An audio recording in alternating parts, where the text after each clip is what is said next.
Good morning, everyone. And yes, it's a damn good morning.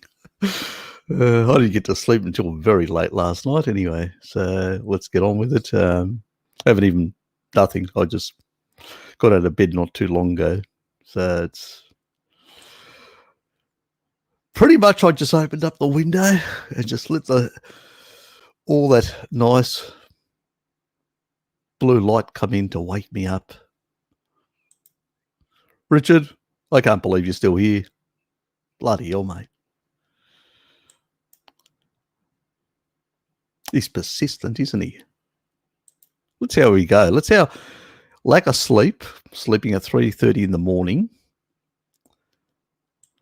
interrupted sleep and all that. Let's see how I go for today.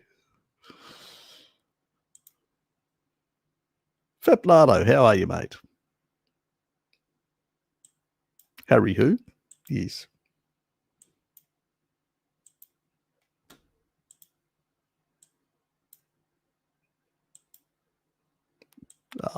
The greetings early in the morning.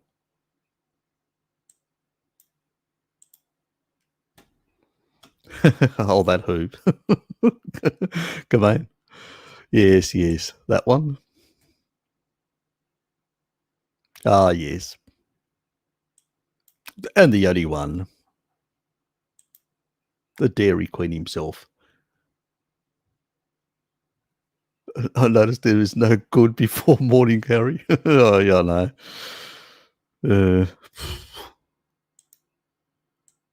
It was a rough, long night. We had a long session. I mean, guys, we could have probably even gone even further, but then I looked at the time and I'm going, oh, shit, it was after 3 o'clock. And I'm going, I've got to get to bed. I got the morning thing. So pretty much I had to get into bed. And I actually forgot to actually change my damn settings on my phone. So it sort of went off early, like 6 o'clock, and it woke me up and I'm going, oh, damn. And then I had completely interrupted sleep, and then I had to reset it for 9 o'clock, and I literally slept through it after that. So, yeah. World Hot Air Organization. Ah, yes. You should have put a sort of a hyphen between the hot and A, just to combine it, because otherwise it's H. It's got an A in the who. How the hell am I still? Yeah, I know. I'm wondering as well. And yourself. Remember, I have to answer the questions. Me bad. Who? Ah, yes, definitely. It's because most of their organisation is vagoonerised. Most people don't realise that. If you take a look at the CVs of a lot of the actual members of those committees that are making these recommendations, they are quite vagoonerised. You know, we're not talking about slight vagoonerised, but severely vagoonerised. Many of them from Canada, US, UK, the sort of the regular culprits of the vagoonerised community. Yes, so they're all there, you know, making sure, or they're, you know, they're like Walter Willett's mates as well, or sort of students that have gone through his, you know, junk and have gone full vagoonerised now. So that's who are there writing up policy. Yes. Wonderful people. G'day, Bo. Right, who's going to give me a massage? God, I need a massage. My body's hurting from participating in all these live streams. You got to be kidding me. I have to answer the questions, Bo. Think of me. And with lack of sleep or interrupted sleep all over the place. G'day, Charlie. Mate. Hey, everyone. Was it great chatting to you on last night's Zoom call? Yes. Pretty good. It went for a while, and we all enjoyed it. We kept on going, basically, mate. You had to put your son to bed, so yeah, very different situation. But the rest of us just kept on going, and then, you know, Wes turned up for a while as well at the end. Yeah, just kept on going. We had a good chat about a lot of things, so it's interesting. That's right. You can't smell me through the screen. Yep. Luckily. No, it's not that bad. But that's the one actually good aspect that I've noticed, that, I can do a quick shower in the morning now and go to work, and I don't smell like I used to when I was on carbs. So there is a difference in that regard. And even though I exercise, I do all these things in the morning, then so I get a bit of that in as well. But yeah, no, I didn't. Yeah, so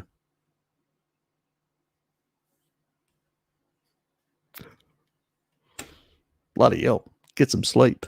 You shouldn't be here. Looky.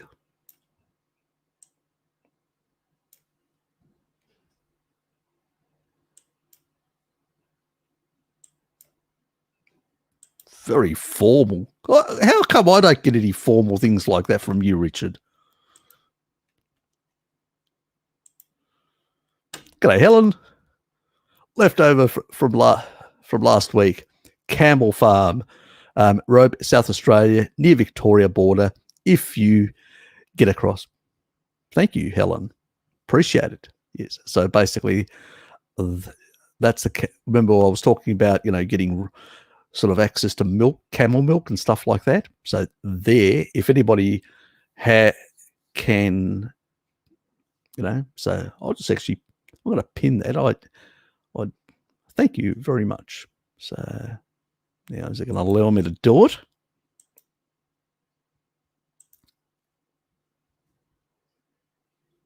No, it's not going to allow me to put it. Isn't that annoying? Very annoying of you, StreamYard.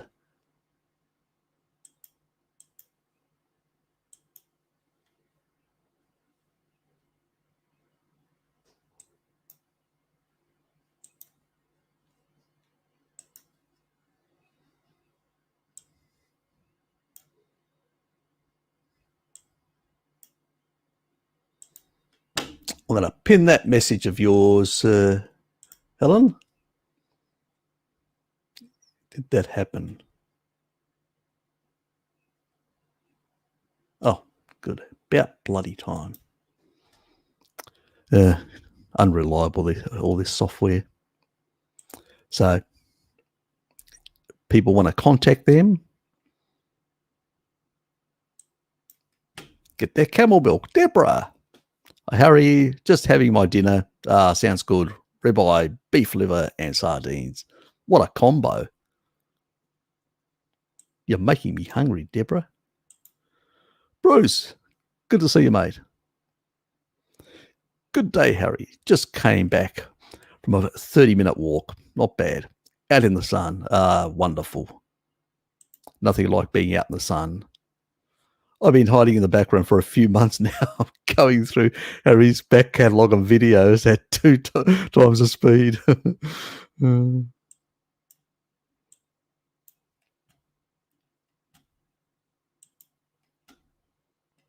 G'day, Bob.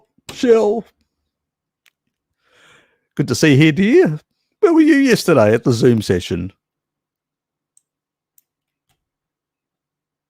I deliberately picked 9 o'clock to basically be able to capture the majority of the world. It would have been probably very early at your end of the woods, unfortunately. It's a really hard thing how to pre-position that. I may have to do future Zoom sessions slightly earlier, which means that it sort of then can drag more people in over time or something like that. Yeah, maybe some other way of doing it. I'll have to relook at the times because I haven't actually looked at the daylight saving implications and all that. So I have to, yeah, it's a bit of a hassle with these time slots, trying to pick the right one. That's okay. There's always a next one. I've been thinking it actually went pretty good. A lot of people enjoyed it. I think at the maximum, I think we got up to 24 people. So it was a pretty good get together and chatting from people from a number of different parts of the world. Majority tended to be Australians, and that's understandable because they're in the same time zone.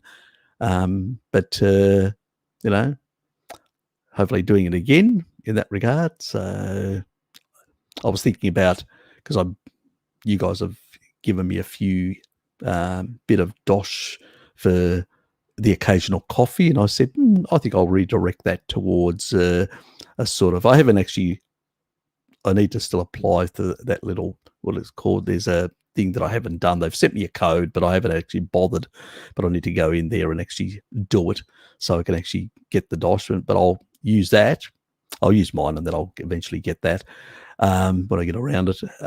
And I'll get like a yearly subscription for Zoom, because you can't, the free version it's fine for recording, like if you're doing a little short video or stuff like that, the ones that I do, but you can't really actually, and they do allow you a couple of hours if you're doing like with up to 3 people, but in order to get the bigger slots for multiple for more than 40 minutes, you've got to basically get the pro version, and that gives you far more. So there's a couple of other things they've got in there, but I haven't actually really, I just did it and then I haven't actually looked at the details. So there will be more, so you won't miss out. Plan to do them maybe one every month sort of thing. We'll see how it goes. How many people turn up, how interesting they find it. So, so there'll be opportunities for others to turn up as well in that regard. Thanks, Richard. I suspect that's for the Zoom sessions. Thanks for the help. Do appreciate it. Oops. Yes, so that is the sort of like the future type plan that I'm sort of looking, and yes, if you didn't have any sleep, you got to get some sleep. That's good that that's very important.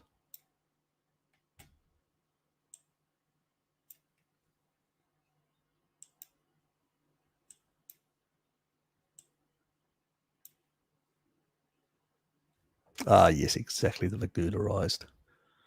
Yeah, look, academia is just full of them. It's just ridiculous. When you actually look at some of the people's CVs, they're everywhere. You look at them and you find out they're either affiliated to some environmental group, or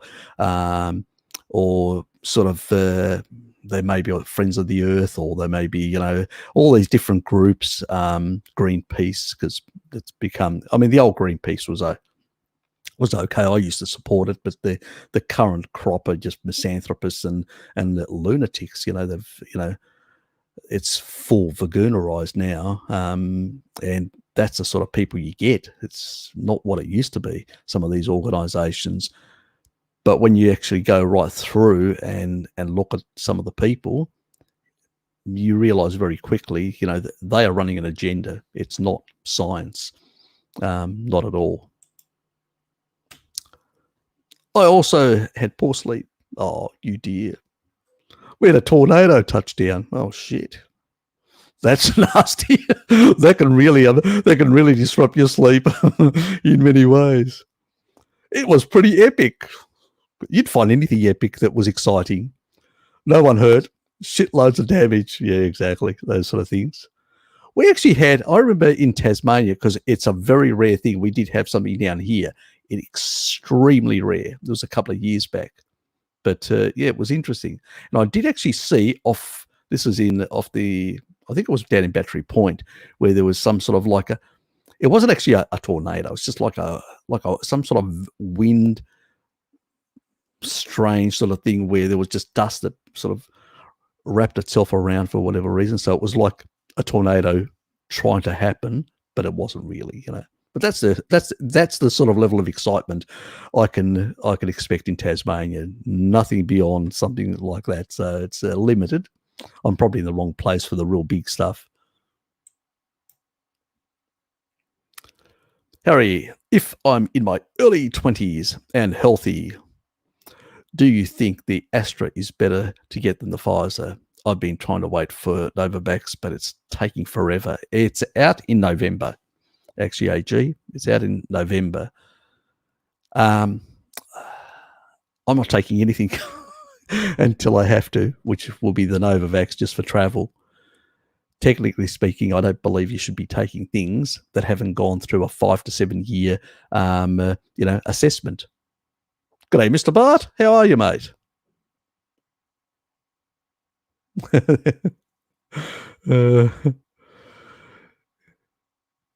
And his comment, cloud with pants. Okay. And yeah, so pretty much I don't. But as I've said before, that if I don't know what your circumstances are in that regard, and you're forced and all that. Based on the genetics, looking at susceptibility groups and stuff like that, and this stuff is usually, I usually say, if you're going to, you're good to hear, Bart.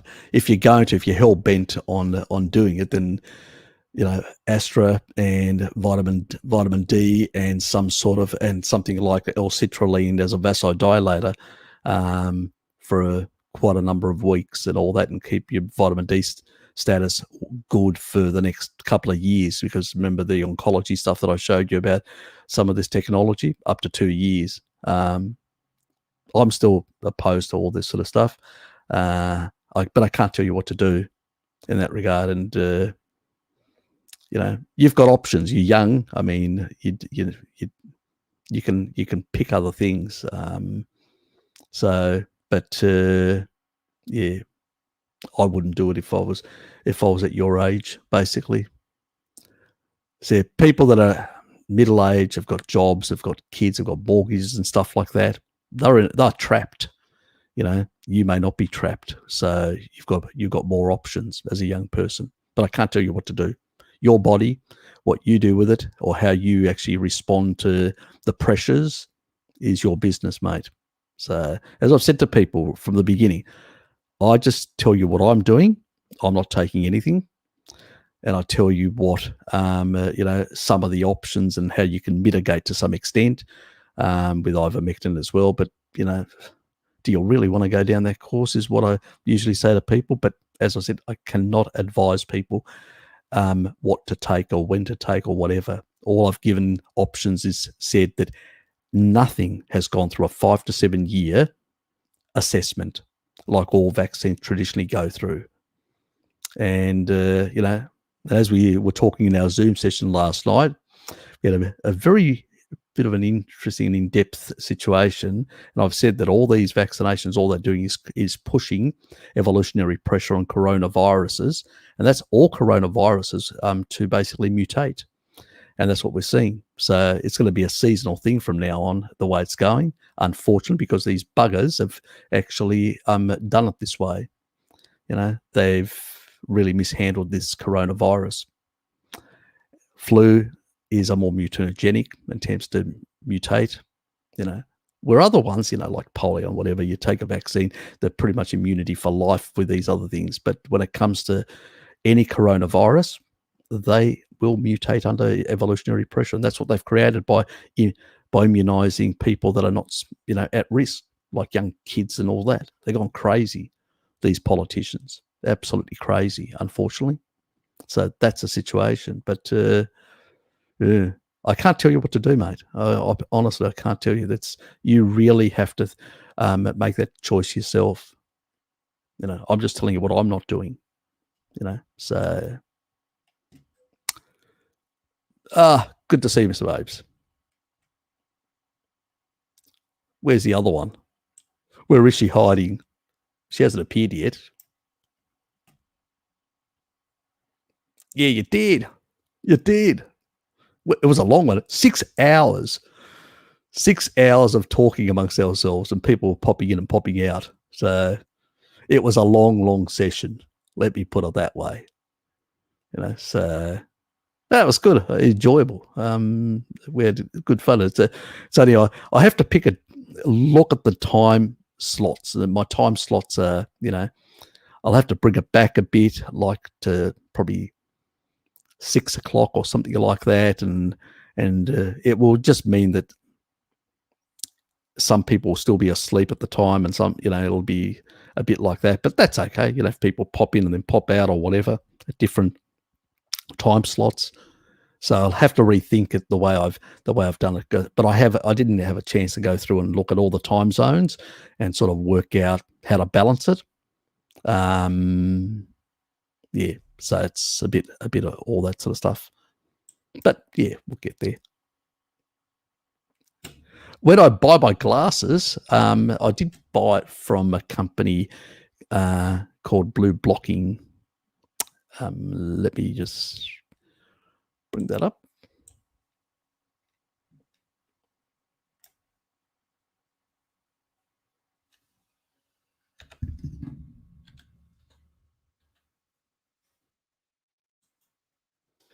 And this is the chair over here, in a more reclined position. Okay, now I've got my new screen now, the Philips screen up, but let me see how that shares in the share window. That's going to be interesting.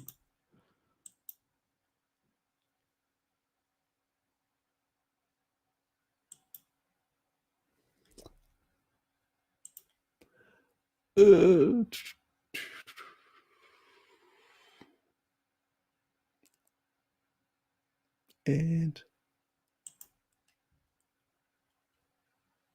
they got the bulbs here. This is where I got the bulbs as well.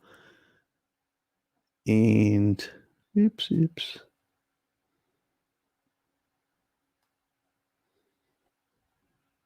These are all their glasses in that regard.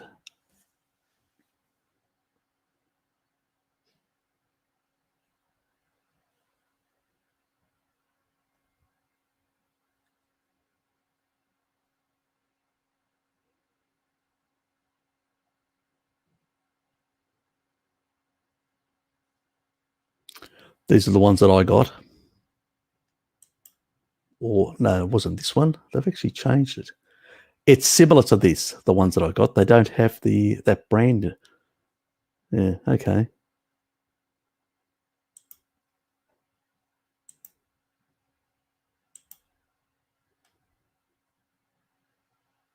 So they're unisex in that regard. That's how they sort of look and sit.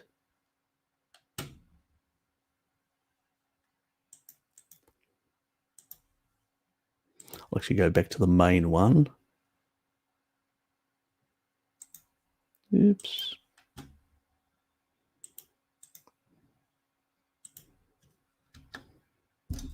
I'm getting the old man, so Dad's actually buying, or we've bought for him, but so we should be getting them, and I'll put them up. So he's getting some bayonet ones of these bulbs here. So these are the bulbs. They're about 30 odd bucks. So they're pricey. So Dad's getting 5 of those. And 2 he's getting, basically you can get with bayonets, and he's getting bayonet ones. So we're getting 2 one for the bathroom and one for his bedroom. So because his bedroom is right next to the bathroom, so he'll just basically just walk. He can walk across in red light. So in the evening, so if he wakes up, so that's pretty good in that regard. And the other 3 are going to be these ones. And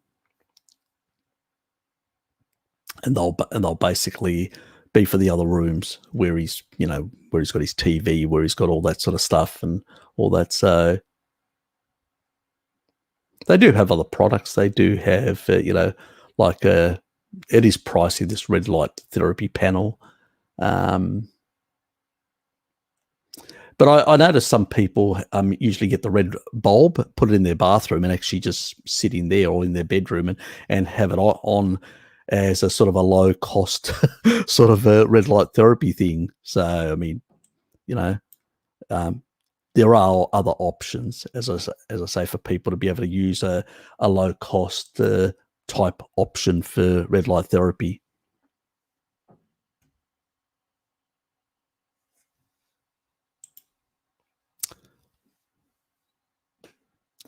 Tornadoes are very scary. I've never lived through a tornado, so I've seen them. They're interesting. I've seen people like hunt them down, like literally race after them, Bo. But yes, yes. A Discord friend showed me pics of her neighborhood last night, completely flattened. Her house was spared. Okay. Yeah, look, you know, these are natural phenomena that can be quite deadly. So, very interesting.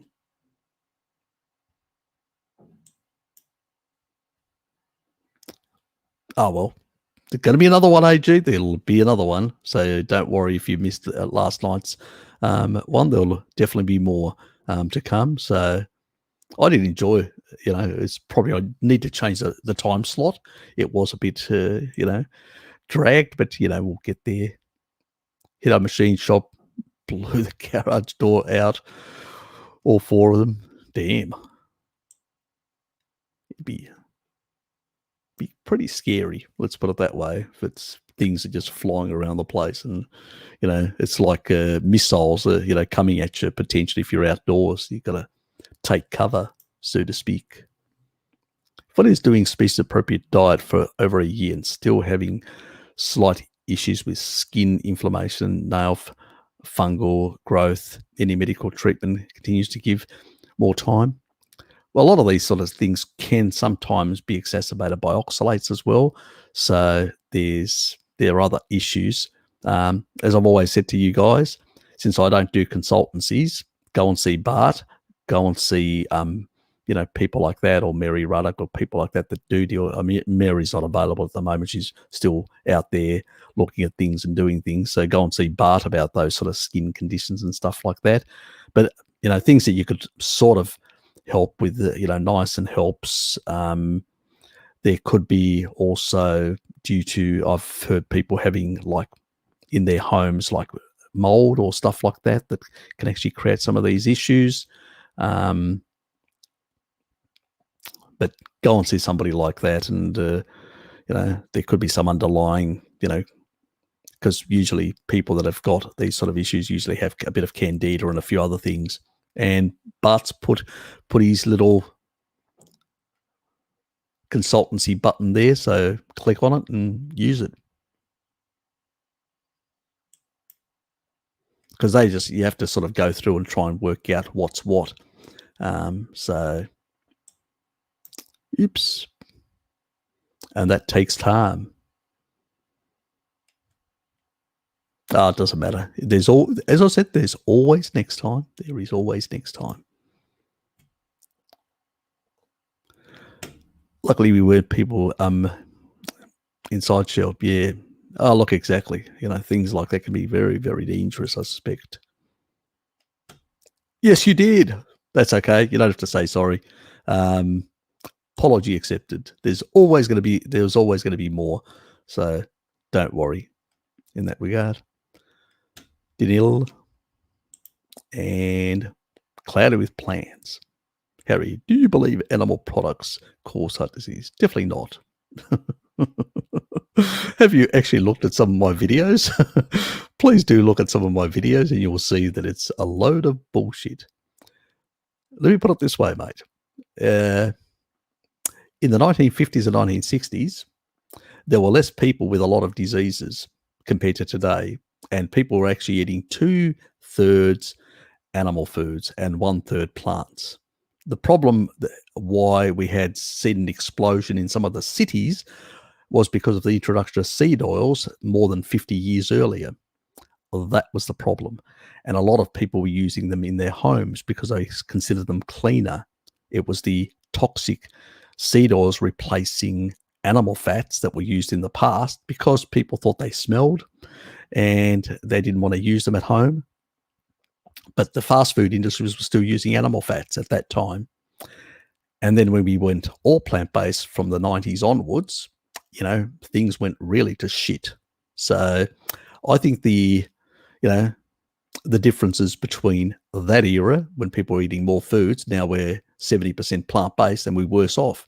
So I think the experiment has been done, and the World Health Organization is just basically a vagoonerized organization. You should check the CVs of a lot of these people and their background. I have, and they are quite plant-based in that regard. They are biased in their research, and it's all, they actually have never picked randomized control clinical trial data. They always use epidemiology and biased epidemiology from academics that are plant-based as well. So not independent from that part of the world.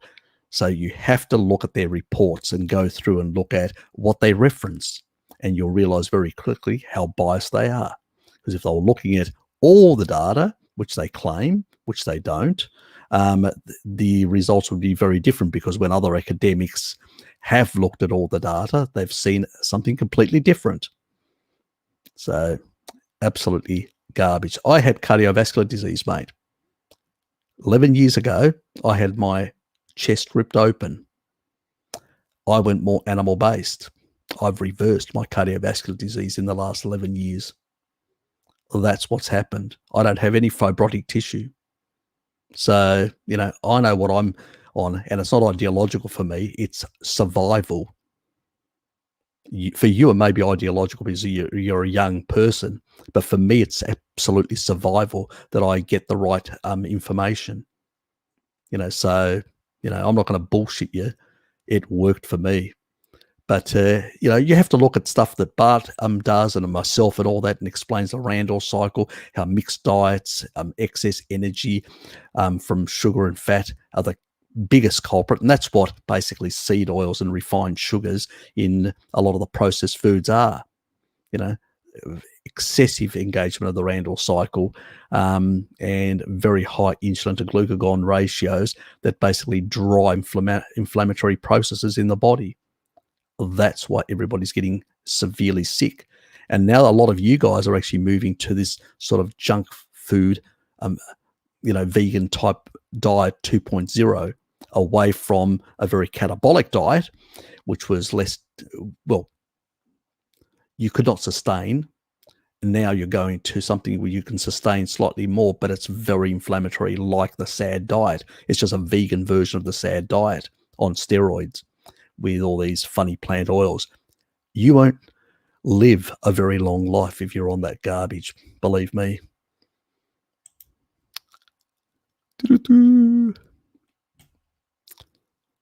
They just had, more about of that event.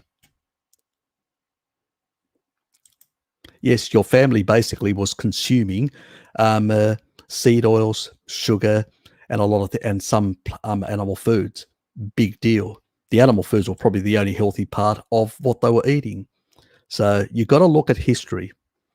And I look at my great-grandfather. He lived to 107. And as my father told me, he was basically hated vegetables, and it was dairy, because they're pastoralists in the mountains of Greece, basically dairy and meat. So Maasai, there are people like I've done videos about Mary Ruddock and all that, and she's talked about seeing the Maasai. They run a low-grade ketosis type thing of about 1 millimole, and because she took actually measurements of these people, and there were many centenarians amongst them, and they are basically a dairy and meat-based society, much more meat than what we thought, because she actually lived with them for a while. So, and these people have longevity.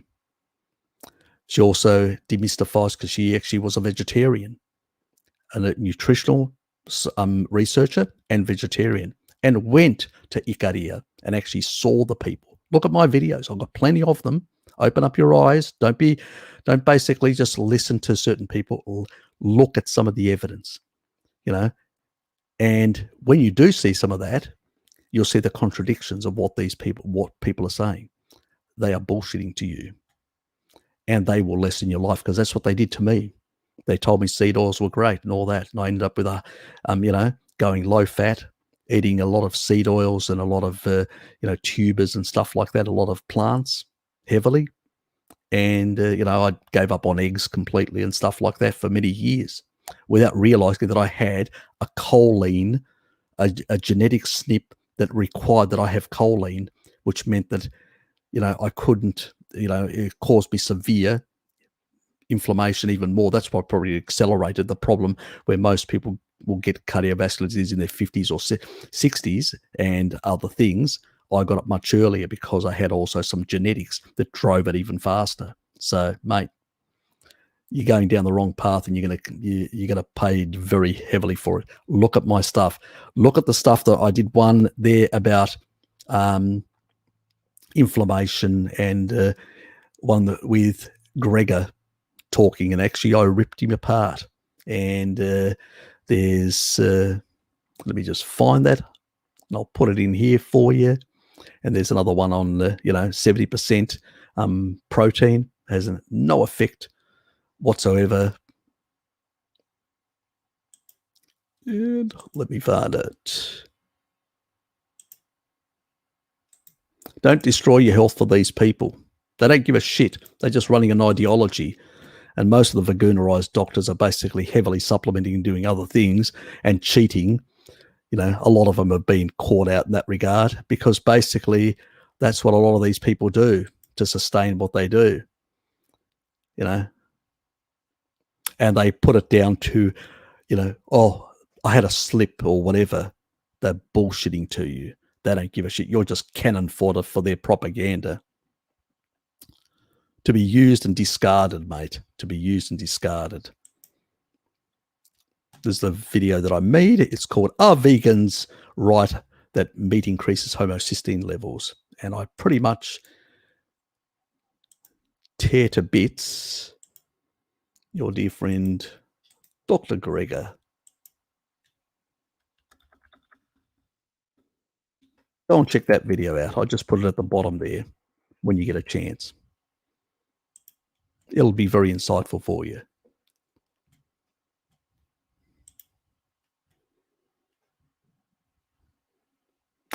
Oh, okay. The US has the most violent tornadoes.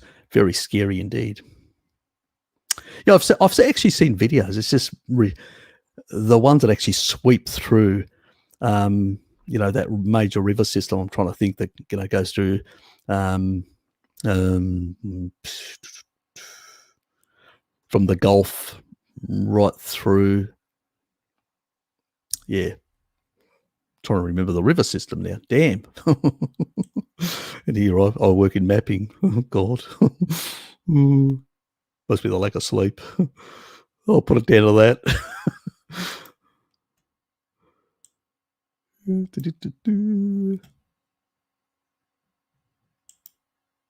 I'm sound, Harry. What do you mean you sound? I'm not sure. It's good to see you then, anyway. Good to be here. Yeah, you did. Then you ran away. I thought you were going to stay a bit longer. It's actually getting quite interesting in conversation. It got very varied on a lot of different subject matters. So, thanks to DC and, Dom was there as well from Ireland. So, and a few others that were contributing. Charlie as well. A few that were contributing here. Gary as well from the Northern Territory. So, so there's a few people. He was telling us his story. So, yeah. That's okay, mate. That's okay. Get some sleep, mate. It's always the afternoon session. I've still got that to go. My dad took needlecraft injections. He's fully double dosed now. Entire family's brainwashed, even my dad. Look, you can't control people, unfortunately, it's just the way it is, mate. Just the way it is. A number of my friends and all that have done it as well. So what can you do? And a lot of people have had low grade sort of effects. Others have had a bit more. It depends. It's, there's a lot of genetic variability. And some people, as I showed in that other video, up to 2 years, you can have catastrophic effects. So it depends on your genetics. You're playing Russian roulette with something that is experimental. That's the thing. We don't know.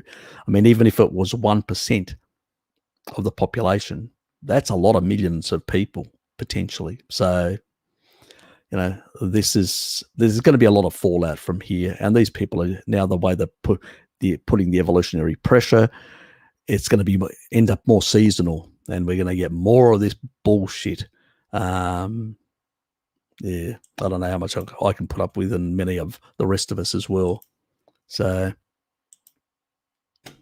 Harry, is there much evidence to the pill causing insulin resistance? A friend in his early 20s, not overweight, but has fasting insulin of 12.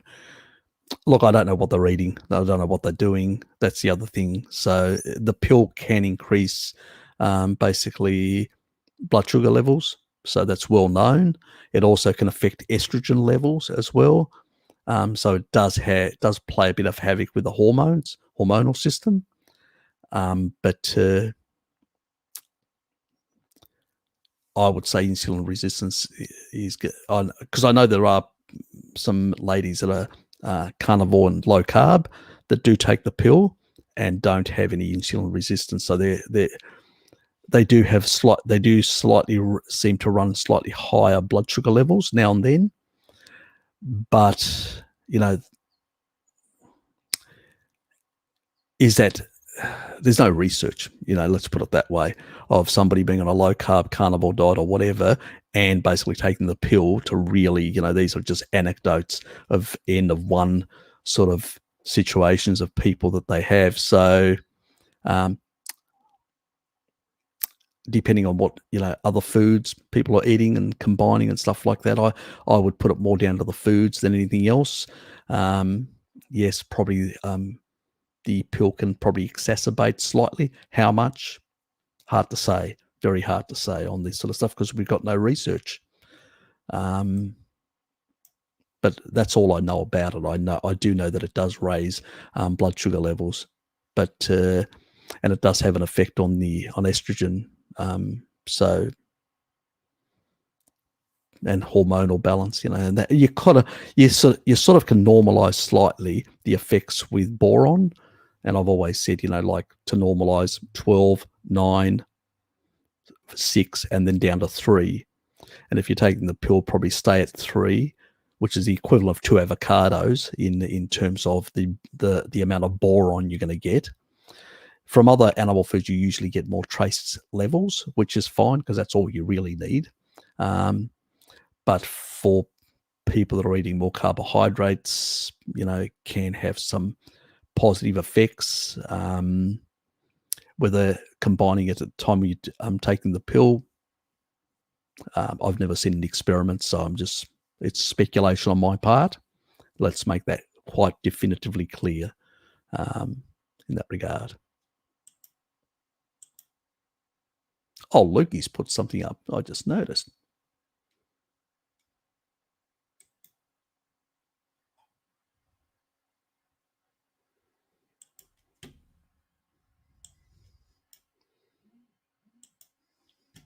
Oops.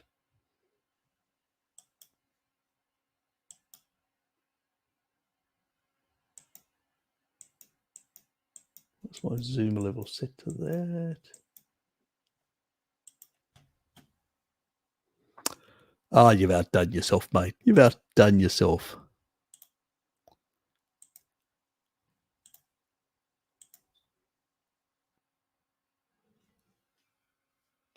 New gadget shocks the wearer when they crave ice cream. Are you using the device? I'm that rig. In that regard, I'm electro. Is that the after effect of ice cream? So I have to basically have a lot of ice cream and then zap myself, and I will become Electro Man. Sounds fantastic. I'm in it. I'll be adopting that new approach.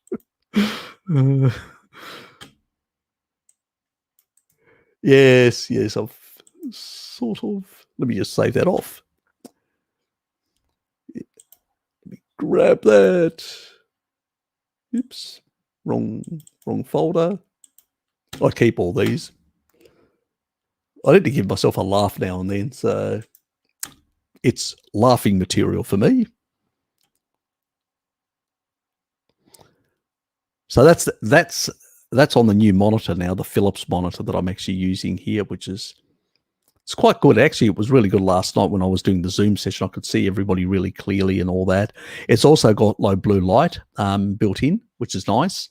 So, and it, compared to the other one, it was only a couple of dollars difference. So, I don't know why they don't make it standard on all monitors. Be much better for people. Lukey, yes. Ice cream zap.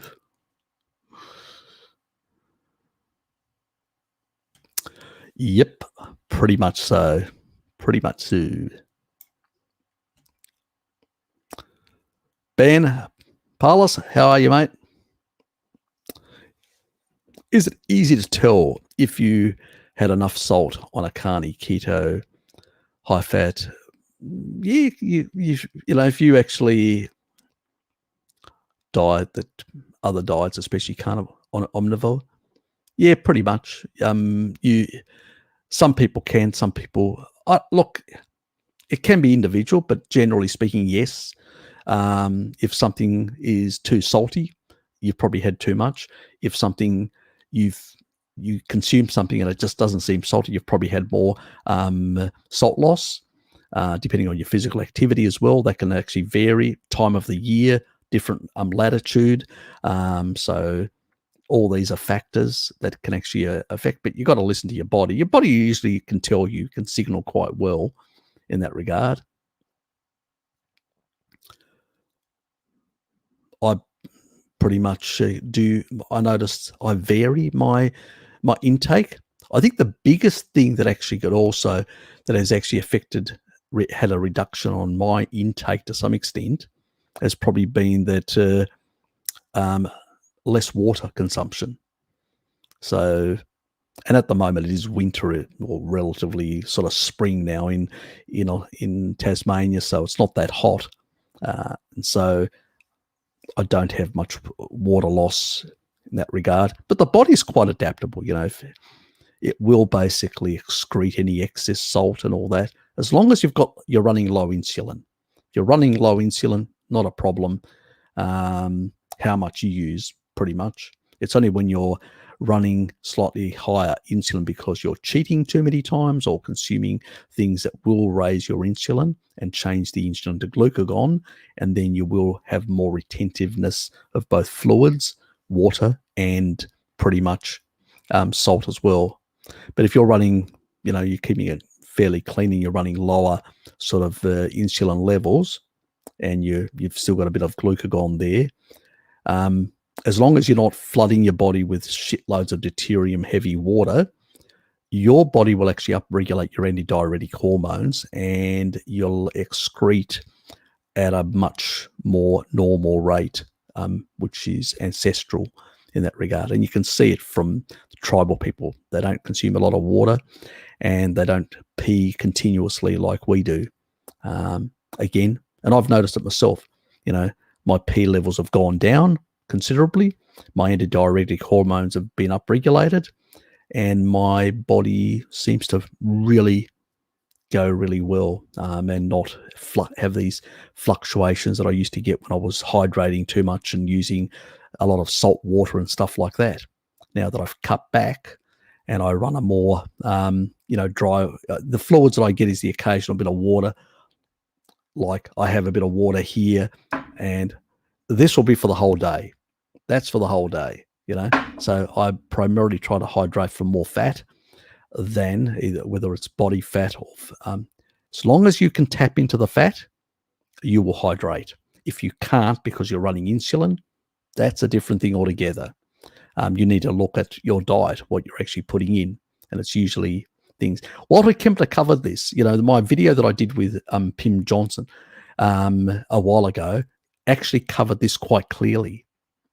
If if you go and take a look at my playlist with Pim, there's actually the one on, what was it again? I think it was the dietary nutritional stuff or whatever. And I actually cover the early dietary guidelines and all that. I think it was on the guidelines. And I go right back to Walter Kempner's study, how he eliminated all electrolytes on a very high carbohydrate, low fat diet. Is because you retained a lot of the electrolytes and the fluids because of the higher insulin. So in that sort of state, salt could be higher retention. You need less. And on a carnivore keto diet where you're actually using a lot of deuterium water, your body is trying to get rid of that deuterium poison. So as a consequence, you will be flushing more of that salt and you'll be requiring more in that regard. So I've actually found that as I've upregulated my antidiuretic hormones, my need for salt has slightly come down. It's not as high, and I used to taste. So that's what I've noticed. You got to experiment a bit with yourself. Why do you feel like Harry was revolving? What? Why do I feel like Harry has a revolving closet of blue blocking glasses? Phoenix compilation. Yes. I have other colourful ones. Is that what you're talking about? Yes.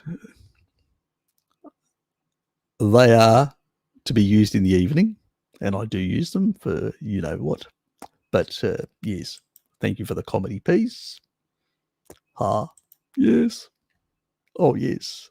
And that's the site. You're welcome, Mr. Babies. If you could give you one, learn what the Randall cycle, yes, is, and how it works, and then base your diet in the knowledge that comes from knowing it. Precisely, Bo. Very much so. Exactly. And people nowadays do tend to engage it continuously with a lot of heavy processed foods, unfortunately. And they are killing themselves very early. The other problem is that they're actually causing themselves a lot of mitochondrial damage with excessive levels of, Bart's got quite a lot of videos on his channel when it comes to the Randall cycle. I mean, I talk about it in my live streams, but I still haven't got around doing an actual video. I usually direct people to Bart's in that regard. I do want to make one myself, and I do want to cover the mitochondrial damaging effects and what I call the slight alterations that taking into consideration the energy flux in the system, but also the deuterium side, how over time, as you age on inappropriate diets, how oxidative phosphorylation is actually, why it declines and how that affects in exacerbating from much lower energy substrate levels of engagement of the Randall cycle, this process even more in older age, why we're seeing this is exacerbation. So there's the other side to it, which I haven't covered yet, but I will.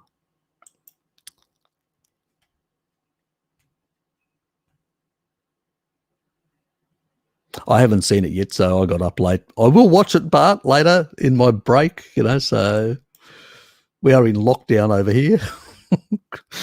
So I'm going to go for a quick walk. And you can't go out without a mask. That's the problem. So I'm just going to keep one in my hand. And if I see any police officers, I'll put it on immediately so I don't get booked. I'm not as adventurous as Bart. Let's put it that way.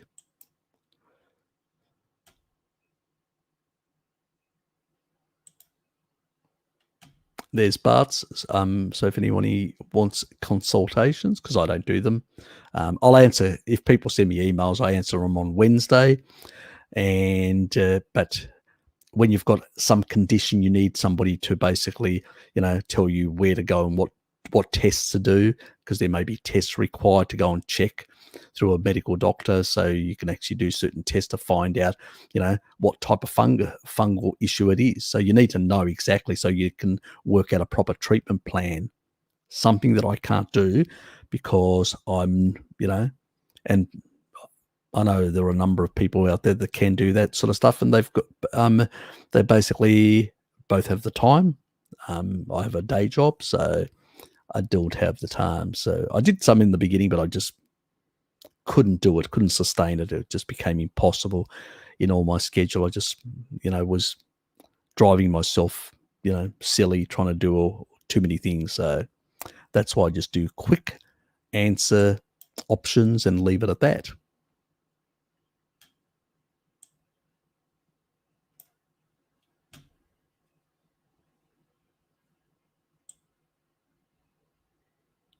Ask your physician for the test.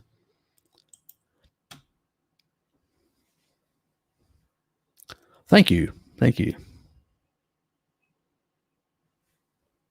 Yep, there's plenty of information, as Bo has actually said, on this lovely channel and on Bart's channel as well.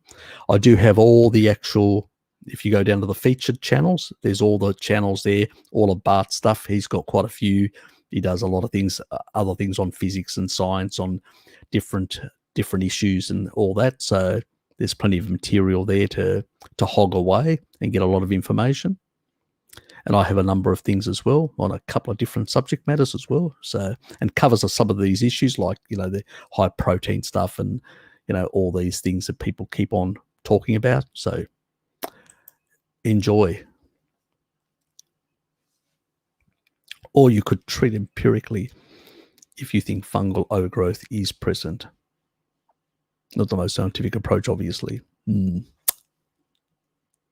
Yes, find out what it is. So you need to find out, because there can be different reasons and stuff like that. So there are different tests. So it's, we don't want to basically, yes, please hit the like button, lovely people. But it's a bit more colourful. Jonathan, good to see you, mate. Oh, you're back to 1 a.m. here, back to bed. Oh, fair enough. So there's always a night session, which is happening in 4.5 hours from now. So yeah, God Almighty, more to come. And I'm still going to go out for a bit of a, go up the hill, an intense exercise up the hill. So pretty much. So that works. But how are you? Joe Khan, Garth, the goat lover Davis. Ah, yes, one of our favourites. Yes, has good animal husbandry from what I hear. And not Dr. Gregor. Says meat is bad. Ah, yes, he does. But that other video that I pinned is one that actually he buries himself, old Gregor, and it's an older one. So he's actually talking to an actual crowd of vegans, and he literally makes an absolute tool of himself. So that was one of my favorite videos, pulling Gregor apart perfectly. He just absolutely made my case perfectly. That was the nice thing about it, was, that was a perfect video to basically go through.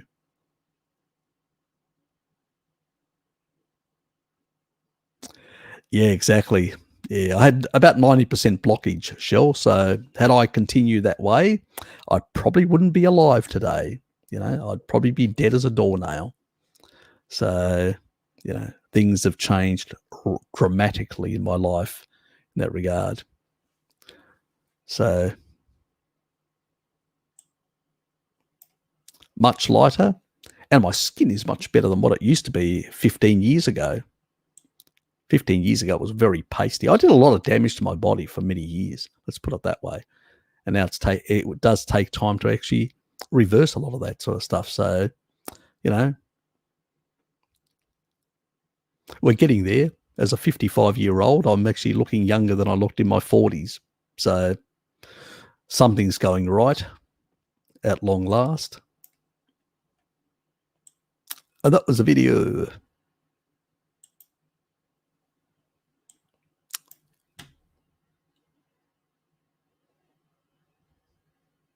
Yeah, he's in a mess.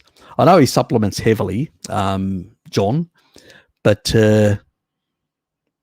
it's just, yeah, he's really falling apart in that regard. So it's the high deuterium in the end. It really damages a lot of the mitochondria and basically makes it much harder to repair. And, you know, the diet has a lot of deficiencies. I mean, Walter Kempner knew this back in the 1930s. That's why he recommended that, because he didn't know about the keto diet or the Randall cycle, but he recommended that approach as a catabolic way of actually clearing out the cells of a lot of damage. So when you do it and you're not engaging the Randall cycle, obviously it does work, but one is you can sustain lifelong and the other you can't. And Walter understood that. You know, so, but unfortunately, the people that picked up on his research actually didn't and went the wrong way.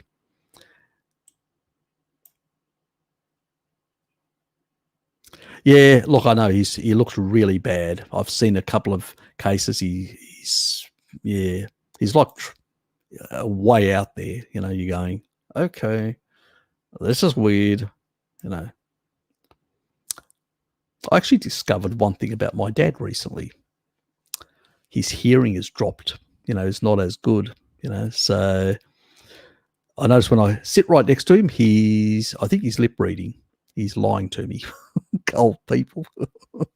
Yeah, they can be very deceptive, you know, in that regard. So, you know, and he had damage in his ear years ago from welding, because he was a welder, boilermaker welder, and he had severe damage in one of his ears, and he only had hearing in the other ear. And usually when you lose in one, it affects the other, and it's only progressively been getting worse. And it's only in recent years he sort of did improve for a while, and I thought it was going to be sustainable, but he's sort of, you know, so that's another really important thing. You know, when you do damage, severe damage through your life, you know, like being on an inappropriate diet as well, that damage, you know, sometimes is really hard to reverse. It's nearly irreversible sometimes because there's too much damage, too much senescence in those tissues to be able to reverse, because the body can only do so much repair per day with the energy that it has. So it's an important lesson that people understand. You know, keep that in mind. You know, the damage you do now, you will pay for it later on. And you know, John McDougall is basically one of those people that is starting to suffer it now and losing his marbles. Yes. Vigo HD, good to see you, mate. My fellow carnies, how are we all? Very good, very good. Just like asleep. Long Zoom session last night. My fault. Oh, that's it. The Mississippi River. Damn God. Yeah, lack of sleep. No, it's that one. It's that one. It's a lot of the tornadoes come all the way up through that along as the Mississippi River goes through from the Gulf. You know, so that yes.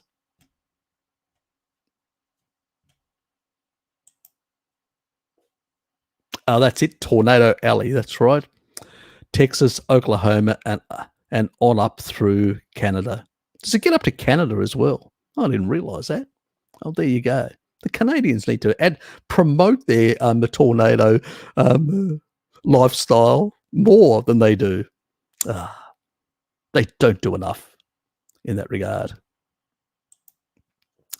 I'm going to go watch UFC. Thanks for all your advice, through. Anyway, I hope you get some information of it. Do check that video of mine. That's really an important one on which covers aspects of methylation, and you need to be aware of those sort of things. And maybe you don't want to come full carnivore, but there are other options, mate. There are other options. You can look at crustaceans, which are very, very high in minerals and also DHA and EPA, rather than getting them from toxic sort of sources. There are other things you can do to make adjustments to not make it as bad, But good luck to you. Yes, definitely. Nothing like some xenoestrogens that cause some issues and all that.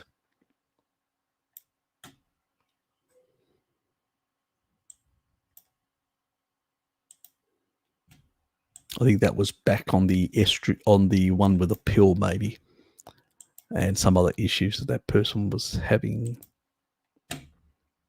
I want ice cream now. See what they do to you, these people, encouraging, these thought patterns.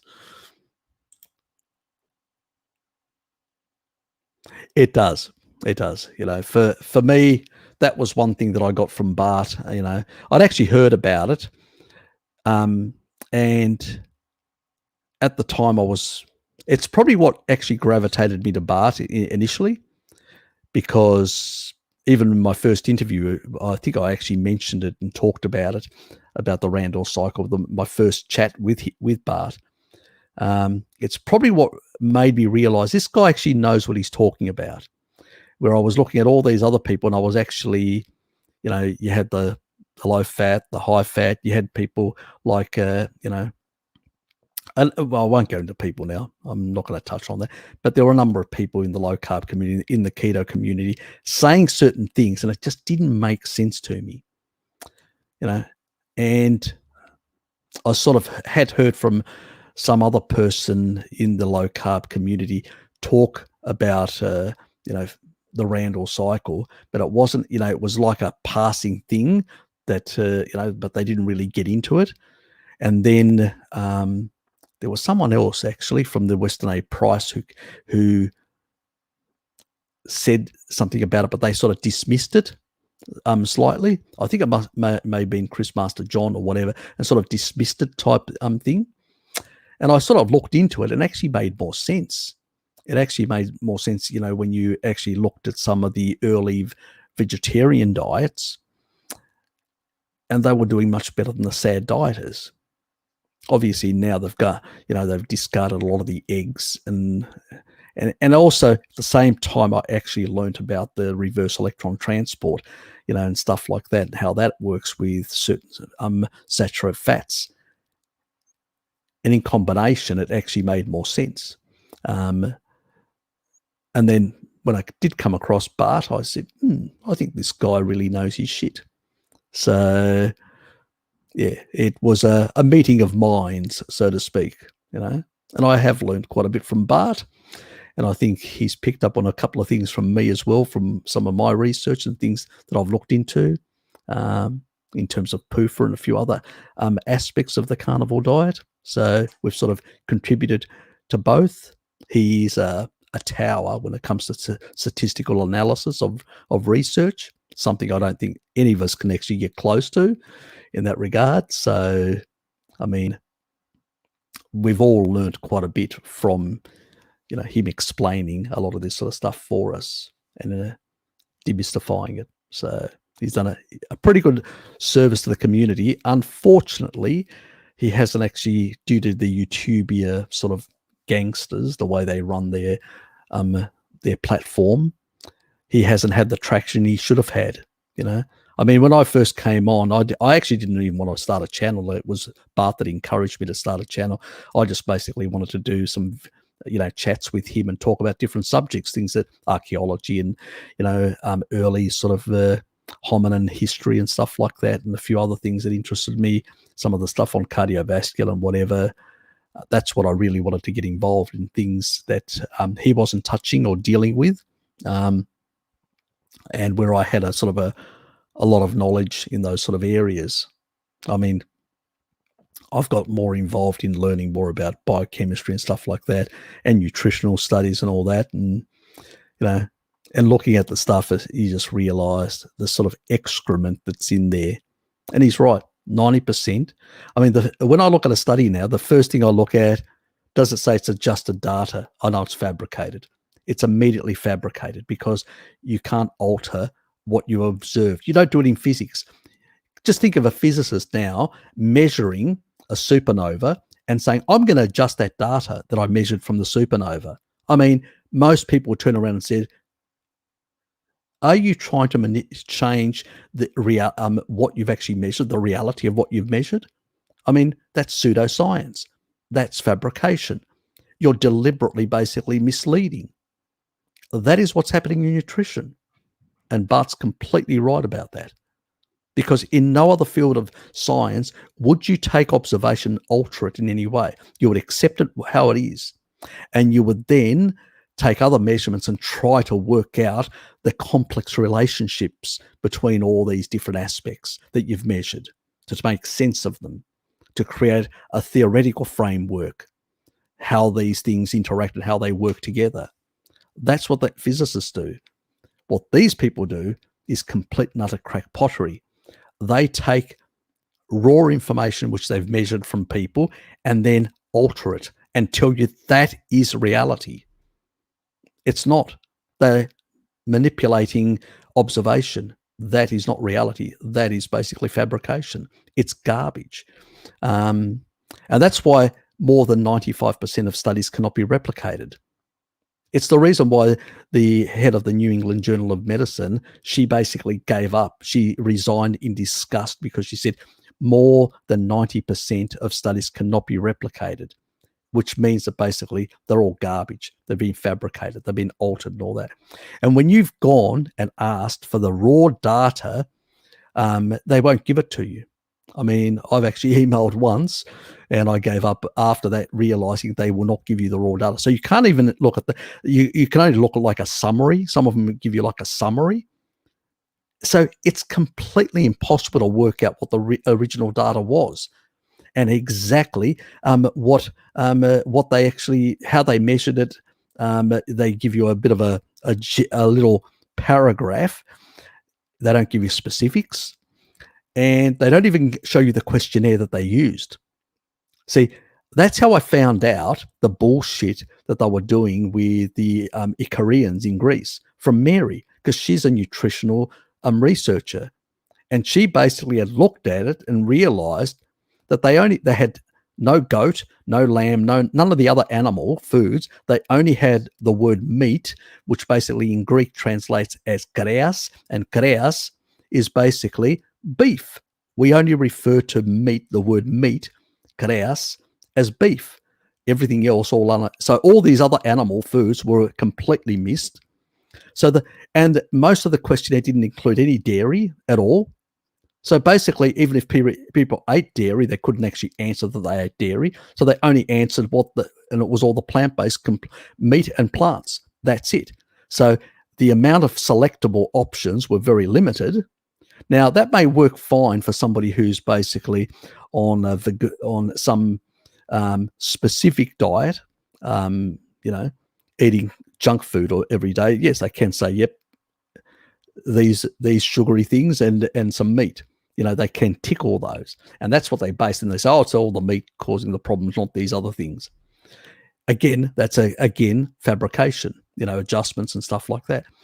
And once you realize that these are just bullshit studies. You look at one after the other, and you go, oh, God, they're just all the same. That's why I look at mechanistic studies where I can show mechanism, So I remember the rat study that I did where they actually gave they induced cancer in the rat. Then they gave it different things, and the bacon was the only one that was actually protective. That's a mechanistic study. You can actually see a mechanism there of how something can reduce the effect of something, an intervention. And you can repeat that and you'll get the same result. So that's where, because there's the meat component, but it's the synergistic effects of meat and salt in the processed food, which is the bacon. Now, it also could have an effect with the low deuterium content of bacon. It's very low, even lower than pork. I don't know why, but it just is. So bacon is even lower. And so what they haven't teased out in that mechanism is basically, is it the actual composition of the pork, or is it the synergistic effects of the bacon and the salt, or is it just the deuterium component that is actually reducing the deuterium content within the mitochondria, which is actually improving respiration? I don't know. It's probably all those. We know that sodium is very important in some of the mitochondrial function. So, and also been associated with very low sodium with cancer. So potentially multiple mechanisms, but they didn't tease it out. But we can actually, one mechanism is quite clearly the bacon does basically have a protective effect and can be repeated in multiple rats at least. So that's sort of mechanistic studies. And then the other ones are sort of randomized control studies. And there's very few of those because they're very expensive to do. One's the A to Z study and the other one's the direct study. I think the direct study that was done in Israel is much better than the one that was done in Stanford. But still, even those are much better than a lot of the other garbage, because at least they're told, here's the book, the Atkins book, here's the Ornish book. You will do exactly this. You get a nutritionist telling you exactly what to do, and you will stick to this specific diet. And it's not perfect because people do cheat. People, we cheat amongst ourselves. We know that, let's be honest. But in general terms, the majority of the stuff people will eat, they did notice in the first 6 months, they were very compliant, then they sort of dropped off after the other 6 months. That's normal with your general population, that it's going to happen. It's usually what happens, this yo-yo dieting. People can't sustain it because they're really so addicted to the kibble and to the sugars and all that. They still haven't understood this sort of stuff. But it did show that at least within the 6 months, when you're on you got greater results. Even when Christopher drilled into some of the data, showed lower inflammation and a whole lot of other things, which he talks in that Stanford video that he talks, which is a bit over an hour. But that sort of stuff is most of the stuff we've got. We don't have multiple generational, really, controlled studies. So what else is there left? Well, the N15 data, and that's what we continuously talk about, me and Bart, the N15 data, the archaeological evidence. And that is definitive because the bones, the collagen in the bones does not lie. And it's basically animal-based, not plant-based. And it goes back for a very long time. That is the longest research we've got. And it's basically in the bones. You can't dispute the bones. They hold the secret for our long carnivorous existence. Yeah, basically. I just carry one in my pocket. I mean, I don't want to be booked by the police. So it's freaking crazy. That's what lockdowns are. I still want to bloody get out of the door, but crazy world we live in. And I haven't even got, and it's Shell, I haven't even gone through the sort of the nightmare that some people have gone on the mainland. Like if you go to Sydney and Melbourne and places like that, they've had multiple lockdowns upon lockdowns.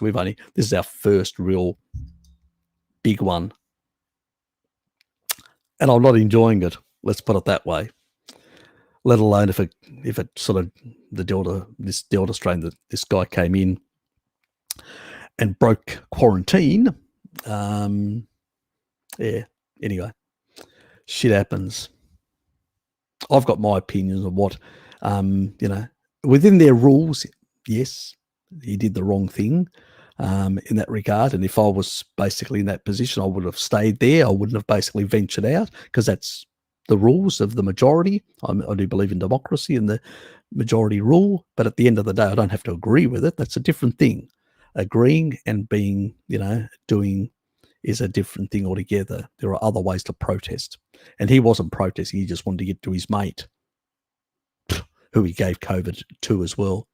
So yes, just basically a selfish person in that regard. But at the end of the day, I've always believed that we should have just allowed herd immunity, protected the elderly to some extent with vitamin D, and we wouldn't have all this garbage and nonsense that we're having today. That's the way I would have. But in the current, I don't run the show, other people. So yes, I feel good salt wise. My brother is scared of nitrates. They just, there's plenty of nitrates in plants that, yes, and nitrates can be vasodilators, increasing nitric oxide. So, yeah, I think people need to get over it. There are other worse things. The biggest problem in most processed meat isn't basically the nitrates, it's actually the sugar. It's the sugar stuff or that they actually put, caramelize and stuff like that. That's the stuff you really have to look when you're looking at, dextrose and stuff like that. If you see that sort of stuff, I usually buy nitrate free because I can. It's grass, it's pastured bacon that I get. So pastured bacon, nitrate free and all that sort of stuff. And I usually buy from the IGA store. But, it's because I'm not for the nitrate free. I'm buying it because it's, foraging. It's a foraging pig that it comes from. So that's the only reason I buy it in that regard. So if it had nitrate or didn't, I wouldn't give a shit. But, people have been using nitrates and stuff for many years, even way back, way earlier, to basically keep pathogens away for a very long time. And this was even times when we had less disease, and in other countries where they had less disease, where they hadn't changed the diet radically. So if it was a problem, it would have shown back then. It didn't. It only is an association. That is all it is, associational. And it's the other factors in the food that are the problem. It's not. It's probably the sugar and other things that are engaging the Randall cycle in a lot of the processed meats. Unfortunately, they just put too much. You got to be very careful. Look at the stuff behind. When you see dextrose and all these other sugar stuff in there, give them a miss. Got to be very careful with processed meats. Too many sugars and too many other fillers that they put in nowadays. Unfortunately, they've really, contaminated the food supply with a lot of stuff that shouldn't be there. Let's put it that way. Harry, what are your thoughts? I think when I eat a lot of eggs, I get a few tiny white spots above my eyes. You may be having some sort of a low-grade allergic reaction. That's what I suspect. Some people have low-grade allergies. It could be for a number of reasons. It may not be due to the eggs. It also may be to some underlying leaky gut that hasn't been completely resolved. So I would say cut a bit back, get your vitamin D status a bit higher and better, and then try again and see what results you get.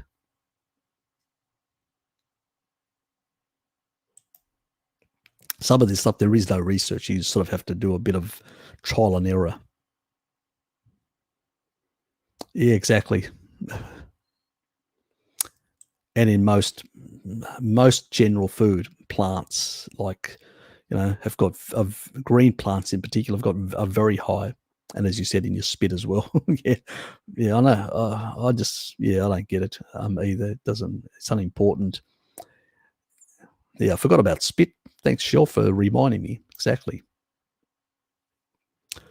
Oh yes, but he sounds like such a nice weenie, Robert. He's a colourful weenie. I've been kind of for 4 months. It's very little, no liver damage, healthy and young, but continuous loose stools. Milk thistle didn't do anything. Sometimes it's pathogenic bacteria. Go and check the videos that I've actually done on the pathogenic bacteria. Like Necro Kitty, she basically had a lot of loose stools for something like 2 years. And then she basically used the Ruteri probiotics, eliminated a lot of those pathogenics, and rebalanced her gut microbiome to some extent. But then she actually ended up getting more constipation when she was eating dairy. And that's because she was missing a number of the lactobacillus, and missing a number of the lactobacillus and the bifidobacteria types. She had lower of those beneficial ones. So you have to basically, as you're dealing with that, you need to rebuild those beneficial bacteria, which with B vitamins, and that takes a while. I know NecroKitty also supplemented with some of the lactobacillus and a few of the others, so she's doing that currently, and she's seeing better results. So yeah, you sort of, to prevent you going swinging the other way in that regard. But most of there are dysbiosis related issues with that. Sometimes it can be also related to gallbladder issues, and that's the reason why milk thistle can help. Taurine can also help, but you get taurine in meat if you're eating enough. And sometimes I do recommend people supplement a bit of taurine to basically clear out gallbladder issues for quite a few months. I do it for a bit longer, but at a lower amount, because for other reasons as well, for fibrotic tissue. I'm still dealing with a lung that needs to be completely cleared out. The heart's been cleared out, but yeah, that's another thing that I have to go and do a test on, find out where my lung cleansing of my glassing of my left lung. It has reduced quite a bit from the last test, but I want to find out whether it's completely eliminated or there's very little left. I'm not actually sure. I do have noticed my lung capacity is better than it was a couple of years ago. So I'm hoping that it's nearly completely cleared, like the heart, in terms of fibrotic tissue. So then I'll probably drop my levels of taurine back to probably 1 gram rather than actually the 3 grams. So we'll see what results. So that's still a work in progress of healing my lung. So yeah, so pretty much, yeah, the B vitamins and D taking, yep, that's good that you're doing that for the next 3 months. So yeah, that all helps. You know, you just have to persist with it, you know, in that regard. Consider some of the lactobacillus. One way of actually stopping loose stuff as well is, you know, which if you don't have the lactobacillus and some of the other beneficial bacteria, when you do take a bit of dairy and you can't process it will actually do the reverse, like constipate you to some extent. So you can actually eliminate that with some dairy in the intermediate by consuming more dairy to eliminate the loose stools, and then back off it to some extent until you build up your beneficial bacteria in there that can actually deal with both the dairy and many other things.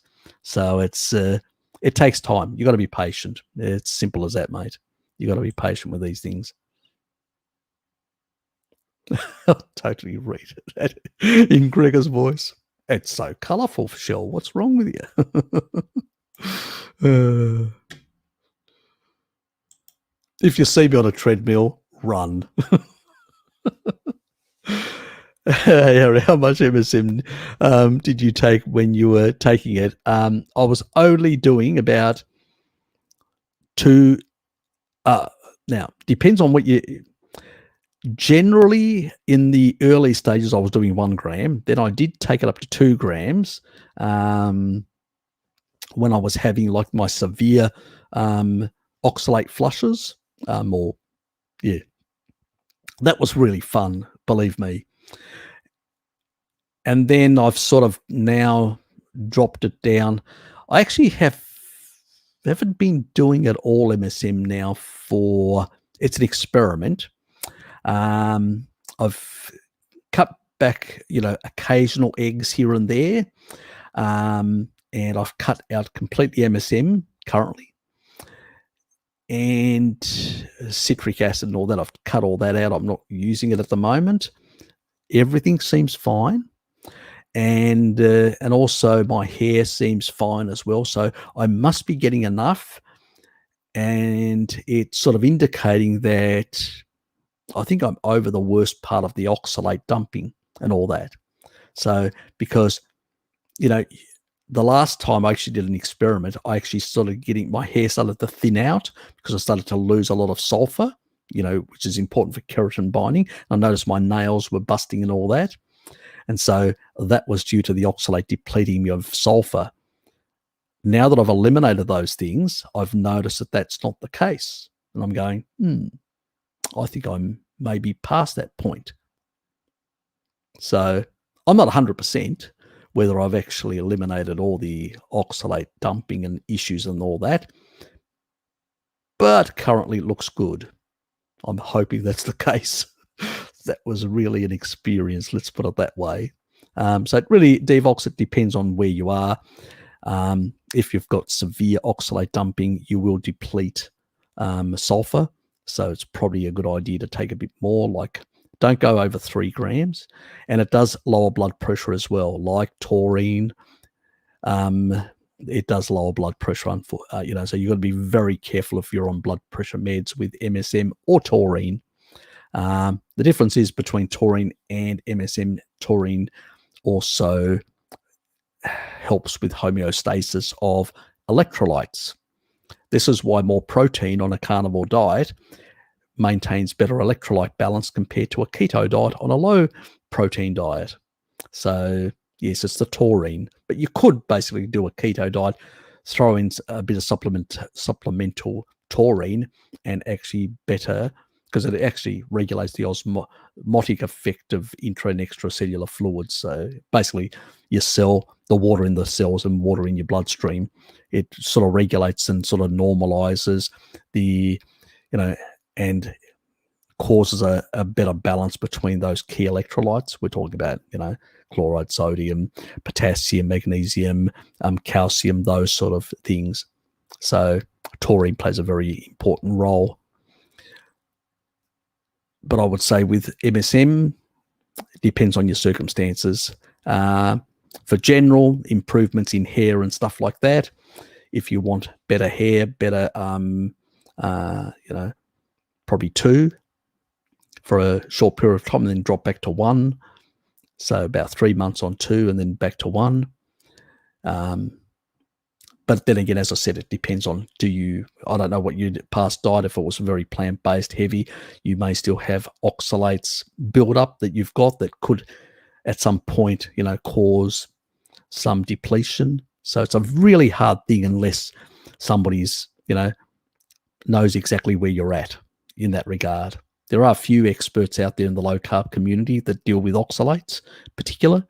And, if you do get any sort of related issues, do go and check them out. They're better informed. I mean, I learned from them basically, so about a lot of this sort of stuff, and they would have more clients they've dealt with, and they're probably more nuanced. They know certain aspects that I'm not aware of because I haven't dealt with in a consultative way with people in that regard. But generally speaking, just keep in mind the blood pressure issue, especially if you're prone to some issues relating to that. Don't go over 2. Short term, over 3 is fine if you don't have any of these other underlying related issues. But yes, it will help improve your hair as well, and your nails and stuff like that. So yes, good stuff.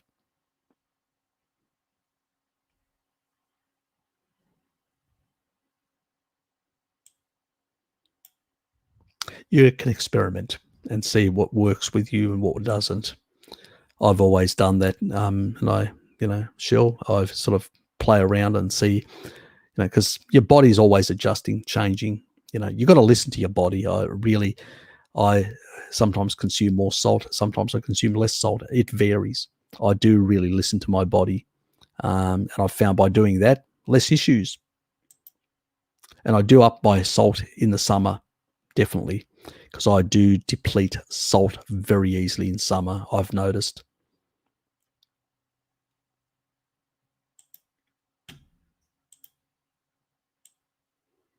But it varies between people. That's the thing. Your response actually is solid. So,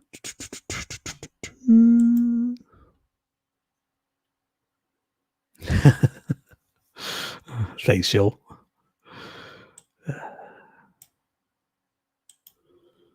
It's probably, I suffered quite a few things myself that I had to deal with, so I've learned quite a bit from trial and error, so to speak. It does help. And doing a lot of research. But unfortunately, for a lot of these little things, there isn't a lot of research out there. It's a lot of, I've dealt with a number of people, some of the, like Alex in the Netherlands and a few other people that have had issues. And we've been doing a lot of trial and error stuff and with a number of people. And, that's how we sort of learn. So, sorting things out. There are quite a lot of variations for a lot of these things. That's the big thing. One thing that I've actually learned, which is humbling in that regard.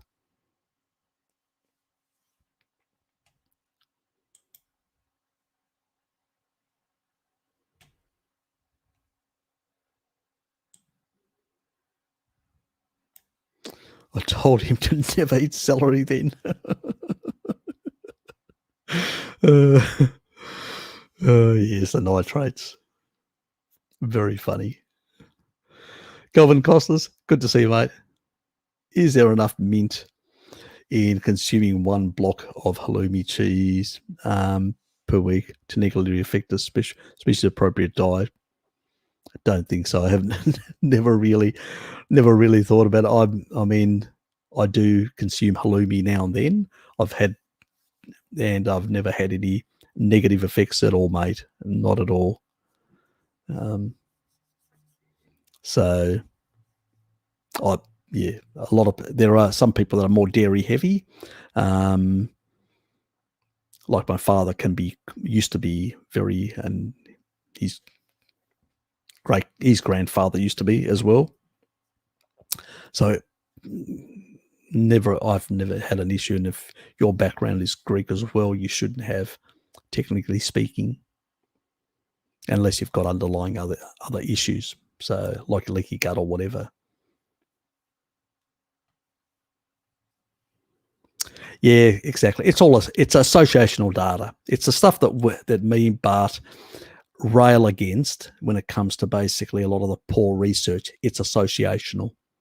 They've never been able to demonstrate mechanism. It's just all associational. Nitrates are bad. Show me the research. It's all associational. Probably the only thing that I've actually seen is a rat being given massive levels of nitrates and causing massive levels of vasodilation, nitric oxide, and it really caused health problems for that rat. It died.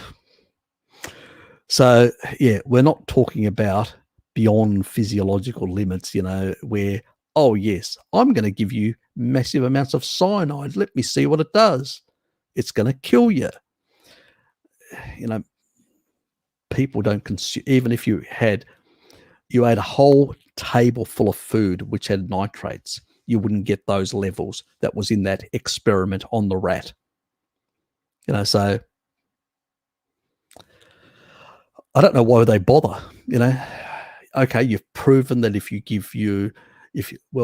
can do the same thing with retinol. You can do the same thing with anything. You can give people excessive amounts of anything beyond physiological levels that it can be dealt with, and that animal will sustain some injury or death. Whoopee. This is the sort of, it's sort of nonsense. And then people jump on the bandwagon. This is the way, academics get tenure and maintain, notoriety, who cares? That's what a lot of the Vagoonerites and many others jump on, these sort of studies, but they are irrelevant. Yes, nitrates kill rat. Yes, they gave them a truckload. That's the bullshit that is constantly being thrown out there. That's why I say more than 90% of those studies are excrement. They should be basically shredded. They're useless. They do not inform in any way when it comes to our health. And unfortunately, as Bart pointed out in his recent videos, people continually peddle that stuff, and have no idea how to even read the stuff.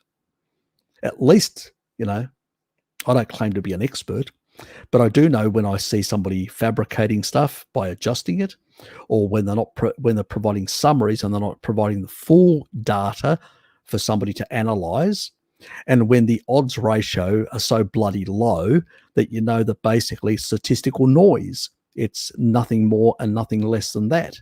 And they're making a big fuss about absolutely nothing because they've decided, I'm going to put in my conclusions that this is going to kill you so I can actually get the front page news. That's the sort of academia we have to deal with nowadays. Bart was part of that. I mean, I've spoken to him in the past, and he told me a lot of his stories and pressures and situation that he was being, really, harassed. He was bullied in his workplace. So I know a bit about the background story, having chatted with him privately. So they're a bunch of pack of bastards, absolutely pack of bastards. And when they go after you, they really go like a pack of wolves after you. They unrelenting. And that's how they were. They literally drove him out of academia, and he basically had enough of all that shit and just walked away from it. Extremely stressful. But if you play along, oh yes, they really look after you. The food industry and everyone else, they will throw you trips, holidays, and all sorts of, like they do with doctors. They can go on overseas holidays and everything. They sell enough statins. They are their number one client, and they will be looked after. They'll get all these benefits and little things sent to them, their home and all that. This is unfortunately how we've seen the corruption of medicine. Can you imagine a politician getting business people, sending them little packs of money or gifts to go for a holiday? Would be an absolute uproar. That's exactly what academics are getting. That is exactly what doctors are getting constantly. The pharmaceutical rep turns up and says, "Oh, how are you, doctor? Whatever. Here's a holiday for you. Here's a little treat for you and your family for being such good clients." Just, basically they don't tell them, but the story is you write more scripts for your customer, for your clients, your patients, and forget about the Hippocratic Oath, and we'll give you more little gifts. These people are corrupt. And when they take these things, they're no different than somebody taking money from a mob boss or a politician taking a bribe. Same shit. I don't know why the medical system thinks that they're above the law, or why basically people in academia that are doing nutritional stuff, they think they are above the law as well. But that's exactly how they treat it. Pretty much it's contemptuous, to say the least. Anyway, move on.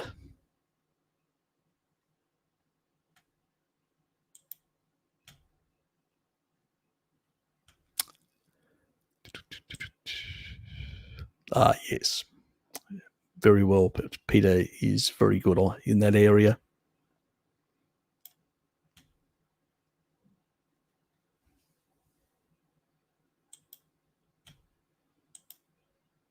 Yeah, that was her name, exactly. Yeah. Oh, the New England Journal of Medicine, exactly. Yeah, I think that was her name. Sounds familiar.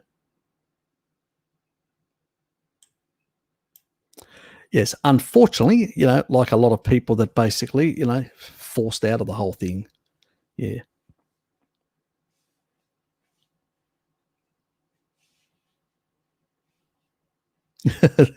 Wouldn't that imply that it caused nuclear fission? Look, it's through basically we get additional energy from UV through complex 4. And so the additional energy is what really is helping here with the depletion process. Remember, you still need a whole lot of enzymes that are doing this depletion. So you need to produce energy to basically create these additional enzymes to do the job. So that's where you're getting the additional energy from the UV, and it's in that way that you're actually getting it. And so it's been sort of calculated roughly 19 parts per million per hour. Now, is that perfect calculations? Probably not. But it's within the ballpark, sort of. I use it in a very general way, as I've always said, but yes. You seem knowledgeable in the field of health and nutrition. I had to suffer. Is there self-study? Yes. Research-based, yep. On years, yep, pretty much. Yeah, why not? Yep, I did a lot. About 11 years ago, I had a cardiovascular issue, bypass surgery, double bypass surgery. And up until that point, I was using seed oils at home to cook everything. And I was more, you could say, processed food, a lot of processed food, not a lot of meats, not a lot of, eggs, not at all, because they had cholesterol and I thought they were bad. And most of the meats were basically, things that you got on like pizzas or things that you got from fast food joints and stuff like that. So basically I used to buy processed food and cook it because I was, lazy, and that was the new stuff, and it was fine as long as you weren't overdoing it on calories and stuff like that. Heavy drinkers. I did a bit of smoking for a period of time as well. That none of that all helped in combination, probably accelerated everything. And then after that, after I had my incident, I came out and I went and lived with my father for about a certain period of time and saw that he was on a high-fat Mediterranean diet.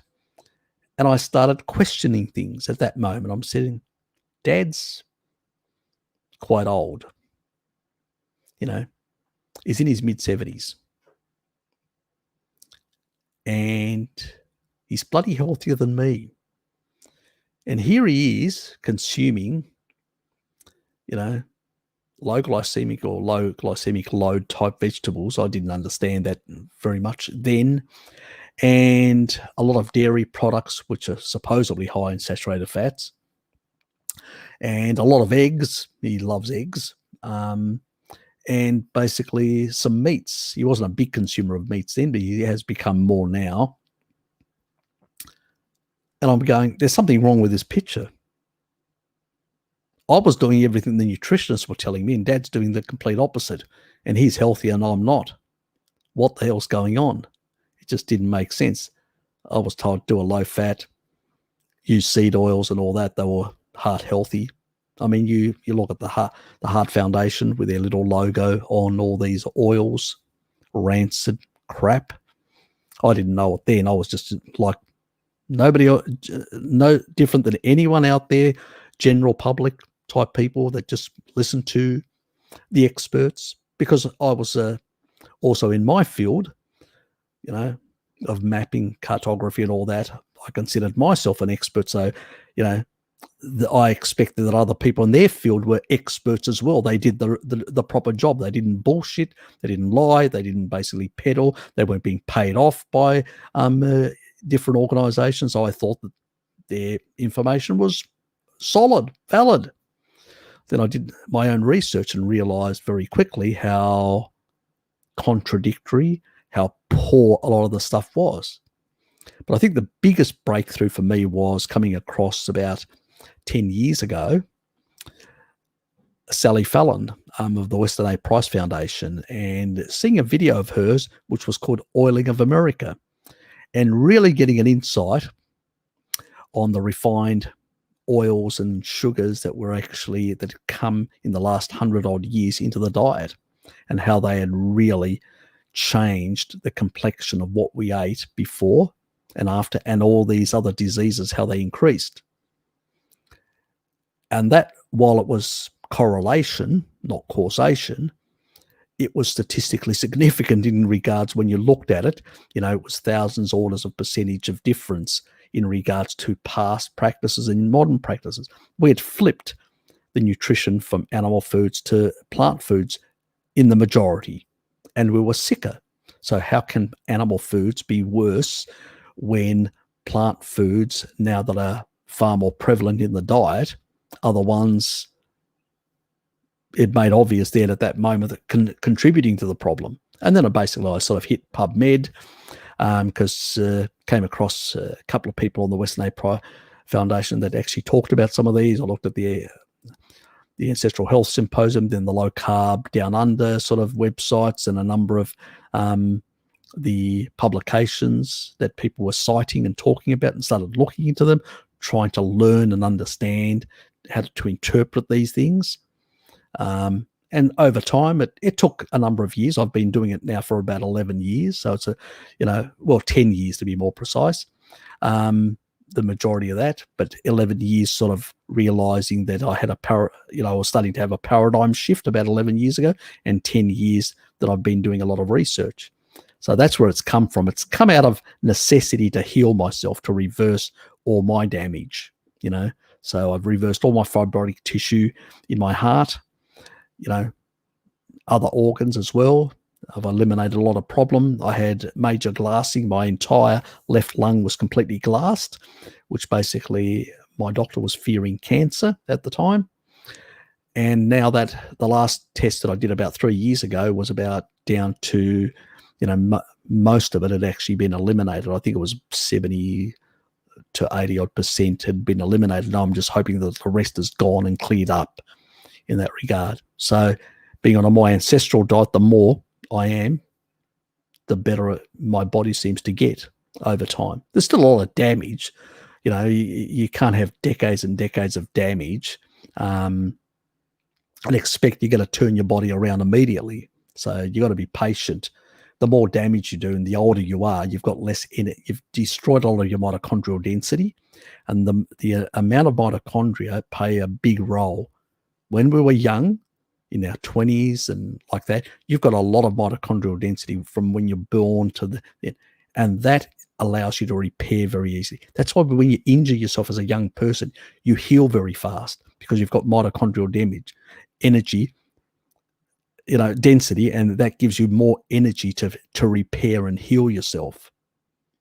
But then we go through a process of damaging ourselves by doing inappropriate things. And we get to a stage where when we want to repair ourselves, it can take longer, and you've got to be patient.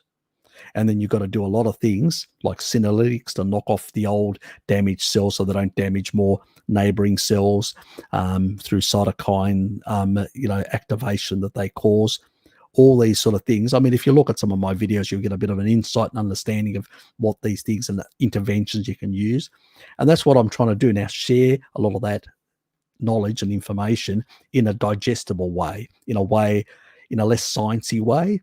While I do show people so they can actually see the research and know where I'm basing my thinking from, I use simple language so you guys can actually understand what I've done and what I think is the best strategies to resolve certain issues or whatever. So do check out some of my content. I know I haven't seen you around before, so check some of my stuff out, and hope you get some info from it. If you basically want to learn about some certain specific things and you're not sure, just Google my name with that subject matter, and I'll probably bring up the video and check it out. I hope you find something of interest.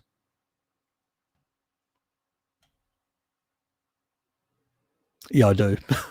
It's a habit. I do have a high IQ, and I can actually digest a lot of information very fast. It's just the way I am. I used to read philosophy when I was 15 years of age. That doesn't mean I was a bookworm. I used to play soccer as well, and cycling and a lot of other things, and do a bit of weightlifting as a youngster. So I'm very much a very eclectic.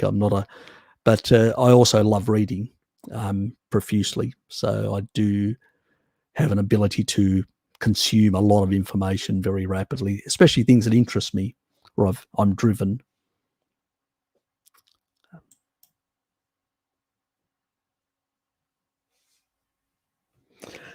What are some of the special advantages of properties of consuming dairy fats, since it already tells us so much about lard? Look, dairy fats have a lot of different fatty acids, and those fatty acids can have a number of benefits. It is a video that I'm going to do. It's not only on conjugated linoleic acid, CLA, that a lot of people have talked about, but there are a whole lot of other things. There are other benefits in terms of lactoferrin, which is really important.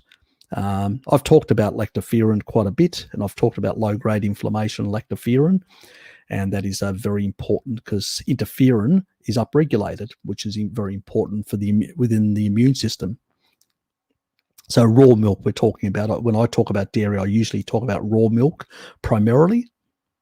The other thing is a lot of the menaquinones in terms of vitamin K2 are very much higher in dairy, unless you're eating organ meats, liver. But dairy is one of the sources that most people can access in terms of, then there's also most dairy is basically fermented.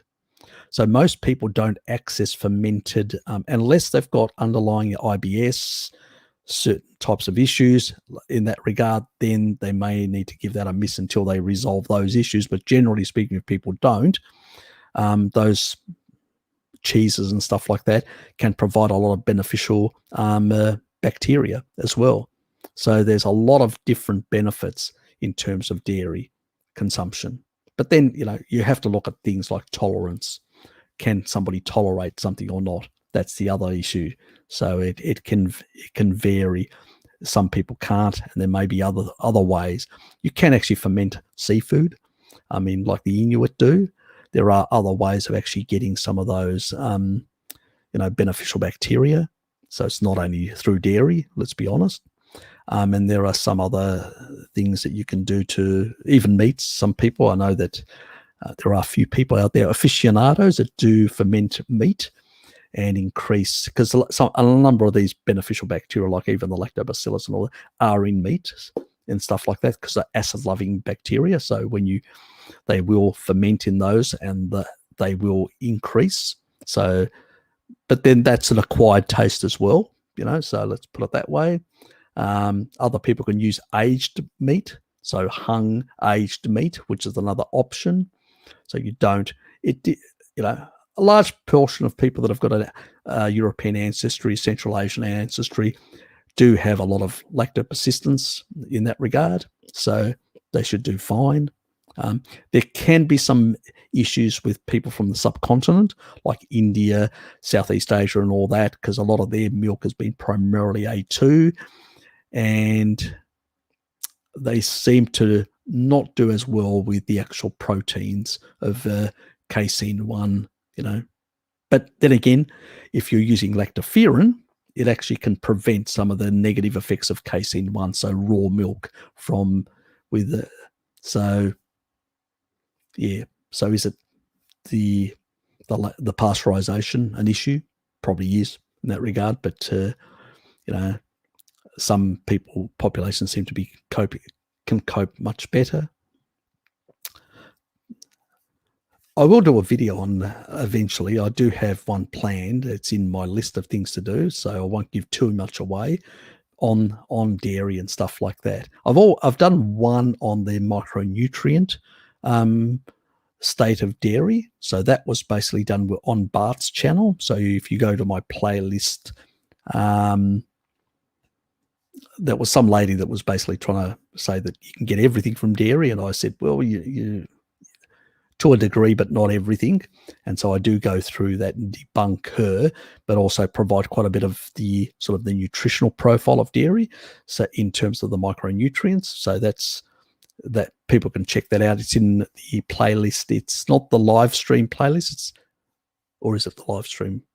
I can't remember now. I think, did we do a live stream on that one? I think we may have. I think it may be in the live stream playlist. That's the one it is. Yeah, it's in the live stream one that I did with Bart. So do check it out.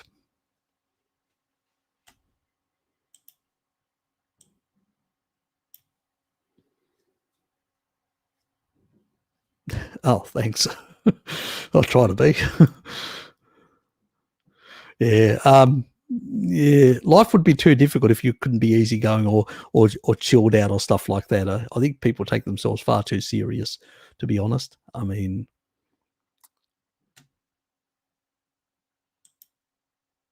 oh, g'day, Sonia. Good to see you. How are things in New Zealand? Is there a way to target and lose visceral fat. Choline is really good at reducing that sort of stuff. So I usually find that most people that have got fatty liver deposits or organ deposits or stuff like that tend to have a genetic SNP like me that affects basically the export of, they require more choline. Now you can get it from eggs, or you can get a supplement in terms of choline. But I would say that is one of the key things. Some people accumulate around their organs, in particular if they're choline deficient. I did make a video about choline way back about is fatty to liver. So if you put choline Harry Serpanos, you'll Google, you'll get the video. Check it out. And if he doesn't know something, he will research it. That's true. I will. And profusely. I usually go down every rabbit hole to make sure that I've covered everything. I have missed a few occasions, let's be honest, I'm sure.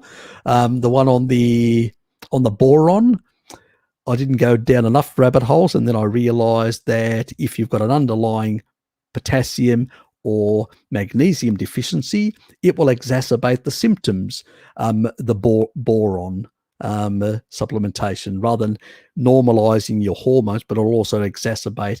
But at least you'll know that you've got a magnesium only when you're over 3 milligrams. So that was basically Christina in the Netherlands, who continued, she's a nurse, and she continued doing 6 milligrams for a number of, and it started because she had an underlying, now we weren't sure, I can't remember which one it was, whether it was a magnesium or potassium deficiency. I think it may have been a magnesium one, but it exacerbated the symptoms. So when she brought it, she eliminated, then the damn boron, I know. Yeah, but yeah, it's one of those things. I just didn't go down enough rabbit holes. But I did find out about it very quickly, and then realized that's the problem.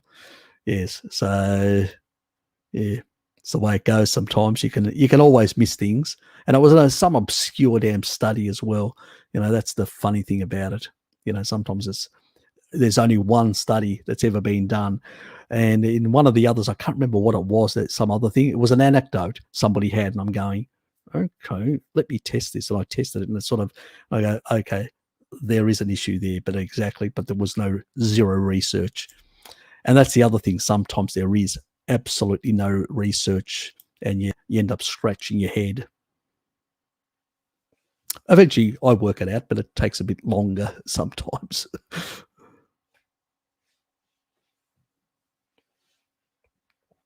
I think she's just talking visceral fat in general.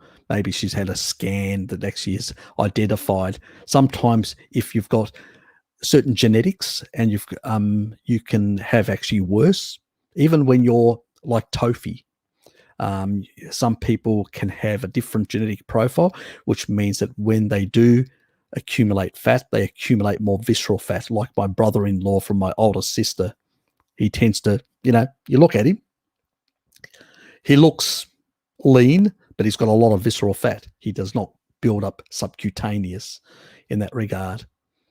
Obviously, sugar rather than glucose will build up. So when you do engage the Randall cycle and you're actually consuming more sugar, you will build up more visceral fat in everybody, and more subcutaneous if you're consuming excess energy from glucose. But generally speaking, there are also genetics, and that means where you genetically run a suboptimal. See, I can't actually convert methionine to choline. So I have to get it in the diet, or otherwise I get depleted, and that methylation part doesn't work for me. So I've got that genetic problem. And so I can build up liver fat very fast, even faster than most people. So I wasn't aware of that. Now I know my genetics. So because my ancestors consumed more liver, which had choline. Choline is very high in liver and eggs primarily. It's in other things, animal foods, but primarily those two are very high. And so it explains why I had that down regulation of that genetic SNP. So yeah, but shit happens. So the choline is a big one, and if you're consuming less animal foods, you're going to be deficient in choline, and if you're deficient in choline, you're going to have problems with the methylation pathways, and that's the big problem, and also the export of fat out of the liver. And also choline plays a very important role in the brain. It basically helps with the breakdown of beta amyloid. Taurine does as well, but through a slightly different mechanism by reducing the glycating effect of on the proteins of the amyloid as well, and also reducing their ability to become clumpy, to clump together. So both those are really important, and both of those are in animal foods. Surprise, surprise, we go less animal-based, and we've got more dementia and Alzheimer's. Yes. And the two nutrients, taurine and choline, that are in animal foods are the ones that deal with a lot of the beta amyloid issues. Surprise, surprise. Oh, thanks. Thanks. Yeah, too much reading does that to you.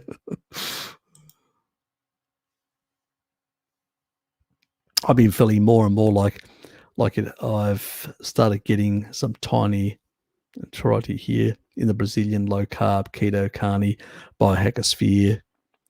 I'll be showing up in a few live streams. Good. Sounds good.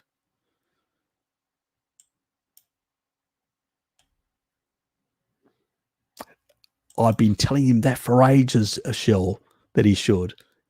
I've got him in my featured ones as well. He's down there in my featured as well, Lukey. And I think he's got one there, technical, some sort of like a mechanical device that he's got there that basically is sort of, I think it's a little robotic type thing. And I've told him to, encouraged him to do a few more things. And, even basically do them in Brazilian, I mean, we need more people in that space in other countries as well that speak other languages, to basically get some of these messages out, because there are plenty of people in different societies, At this stage, I'm doing my English one primarily, but I am thinking in the future, that's when I retire, that's in 5 years' time, I may actually start up a Greek one as well. So we'll see how that goes. Depends on the time. I'm not going to promise anything. And yes, I'm watching volcano erupting La Palma and have been for weeks. It's crazy tonight in my favorite holiday destination. Have been there 6 times. Worry about people there. Yeah, okay. I think a couple of years back, I actually what was it? There was some activity at the in Indonesia, the volcano there, and literally that was a bit of a worry as well. Especially with Mira being in Java at the time, I did worry quite a bit about her, how things were. So that was probably one of my sort of most worrisome times. Anyway.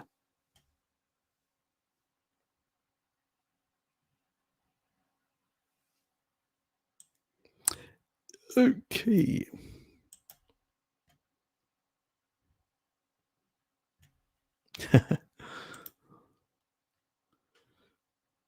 Harry Serpanos, would eating pork fed with restaurant scraps cooked with seed oils be an issue? I actually looked at, there's one video that I did do on PUFAs. I can't remember which one it was, which actually showed foraging pigs against non-foraging pigs. And actually some of those non-foraging pigs had a better fatty acid profile, which I was shocked, that there was not much difference, which people claim there is a lot of big difference. Now, they were being given, not just pure seed oil. So potentially, but I've never seen a study to basically confirm exactly. It seems that animals generally, so you have to remember that a pig can still use, omega-6 as a fuel. So it can actually oxidize that in its mitochondria. So it doesn't necessarily mean it'll incorporate it. See, pigs are basically omnivores. They'll just eat anything. And so that is why I think that there is not much of a fatty acid profile difference. And that's why what that study showed, between the foraging and non-foraging up syndrome. So generally, I would say probably not, but they would probably sustain more mitochondrial damage. But by the time they get slaughtered, they probably wouldn't have as high mitochondrial damage, and it would be pretty much irrelevant at that point for us. So while I've never seen any studies in this regard, when I've looked at anything in terms of the profile, there's not a massive amount. It's probably not very healthy for the pig, but in terms of its fatty acid profile, it's not going to be extreme for us in that regard. There is only one issue, that's quite clear. There will be, in its fat, there'll be more deuterium. That's the only downside. So pork tends to be very low in deuterium generally, more lower than anything else out there.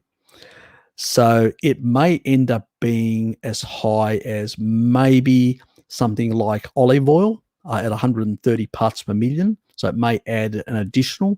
Now I'm speculating quite clearly because I've actually seen even when it depends on the size of the animal, like a cow that's actually fed grass or fed grain, the differences in terms of deuterium, because they're still deuterium depleting with their enzymes, but the difference is about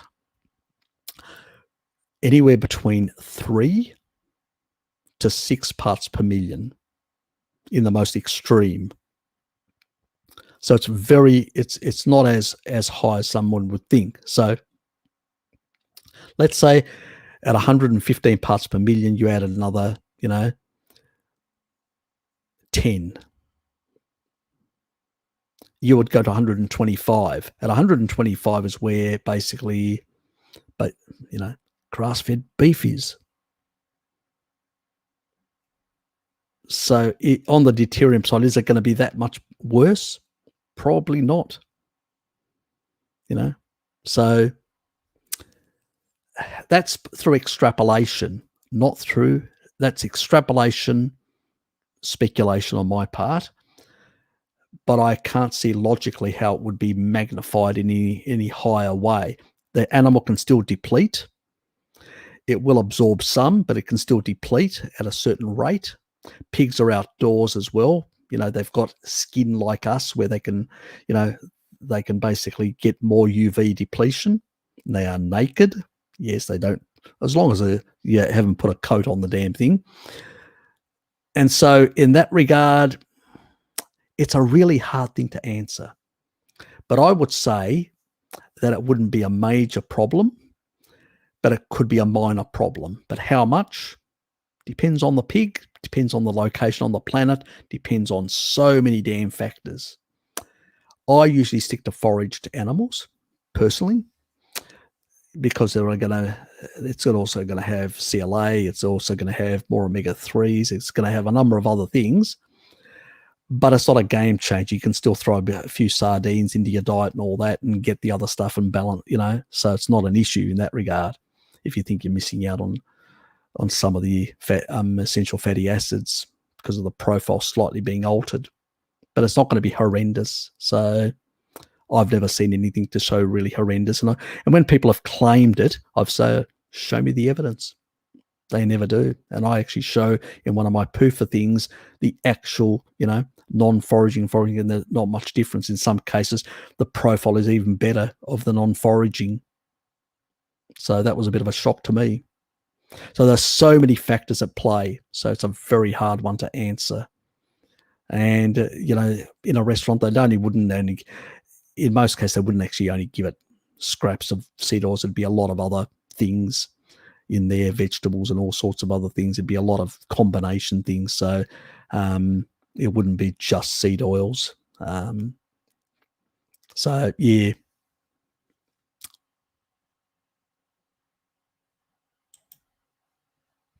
There's a bit of dirty bones of cooked chickens, thighs, when you already eat chocolates and skin. Look, animal foods, when I actually look at animal foods, whether it's different tissue types and stuff like that, they all have different profiles. They have different fatty acid profiles, different nutritional micronutrient profiles, different levels of connective tissue. There's so many variations. I tend to just say to people, just eat varied. Don't eat just one type. Eat varied types. I tend to eat a lot of varied type. I will eat breasts. I will eat basically the thighs. I'll eat different parts. I will crunch on the bones to get some of the minerals from the soft chicken bones. I will combine other animal foods in different ways. I tend to basically don't concentrate on specific types. I find that it's like, for instance, niacin. It's much higher in pork, and so is thiamine. If you're only eating, beef steaks continuously. Now, some people do fine, don't get me wrong. But if some people have certain genetic profiles or whatever, they may not do as well and go, I don't seem to be energized as much. And I go, maybe you're not getting enough niacin. Your body needs more niacin and more thiamine for those specific enzymes. Other people need more riboflavin, again, because they've got the MTHFR issue like I have. So, when they add a bit of dairy, which is very high in riboflavin, like a glass of milk a day plus the meat, they get a much better boost. And you go, I feel much more, better under that. So it can vary so much in that regard.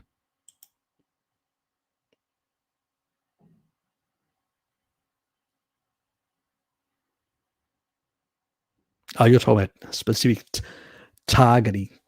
The only thing that I think that can target is basically, things like choline is the only thing that seems to basically have an association.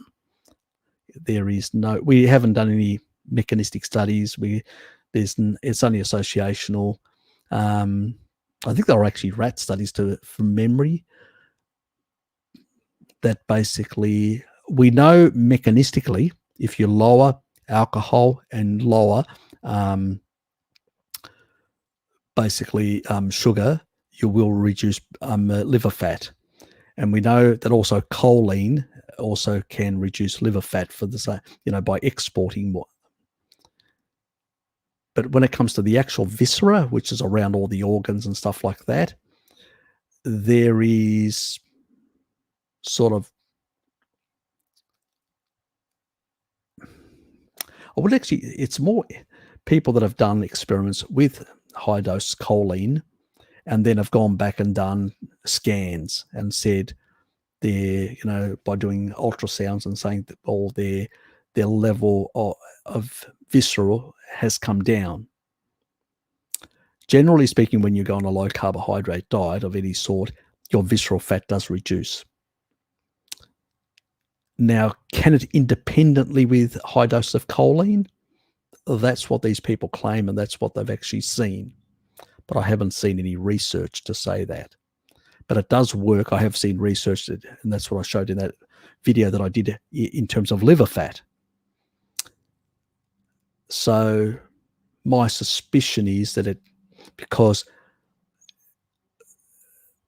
visceral fat and liver fat are very closely related, so I suspect it does play a role. If you do, that probably would be the only type of intervention you could use in terms of lowering. So let's say you had an elderly person that didn't want to basically really change their diet, and you really wanted to lower their visceral fat and liver fat, you'd supplement them with choline.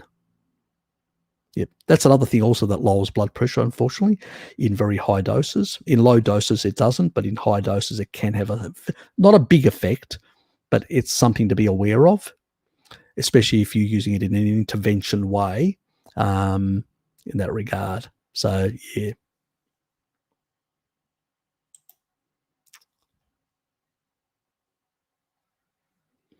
No.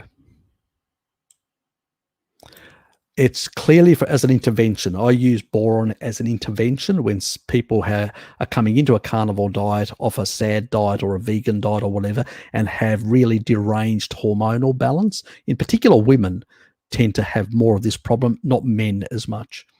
And so I usually put women on boron, 12 milligrams for a week, 9 milligrams for another week, 6 milligrams for the third week, and then 3 milligrams, which is the equivalent of 2 avocados. So I usually say to them, then you can either have 2 avocados, or you can basically take a boron supplement if you want to be pure carny for the next 3 months. So that's the sort of, and that should normalize a lot of their sort of, and with the diet, it's, with a new lifestyle and all that, that should all help bring it together.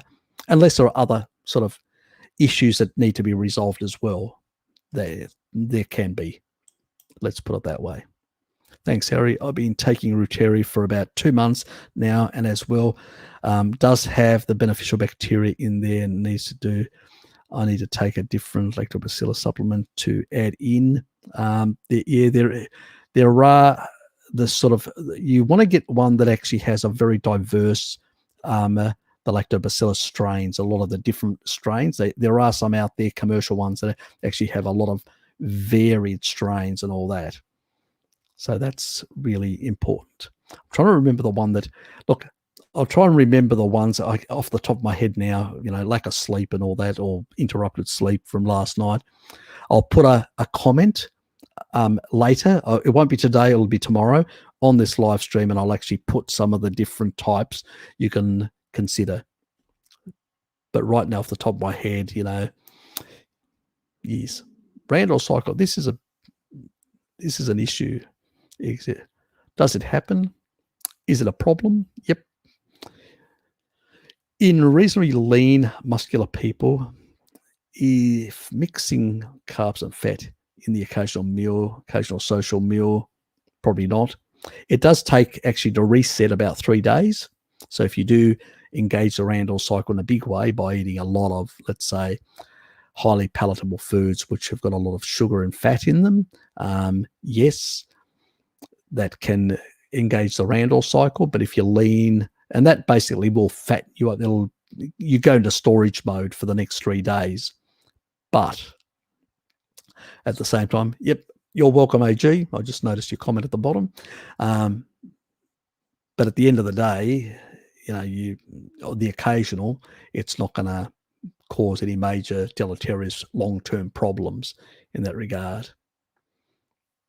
So, and if you're basically lean and muscular as well, you've got more muscle, which means that you can take up more glycogen, so more sugar, and so you may get a low-grade effect.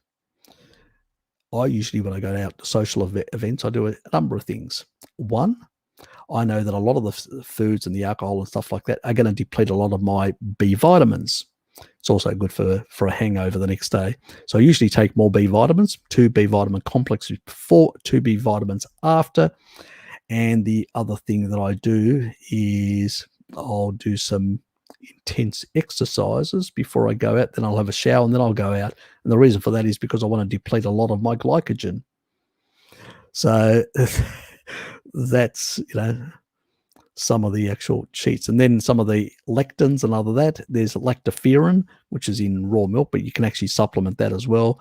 And like on iHerb, there is a supplement for lactoferrin, and that can actually help with binding lectins and removing them out of your system so they don't cause you problems in your gut. So if you are doing some cheating, so to speak. Let's be honest. That's what it is.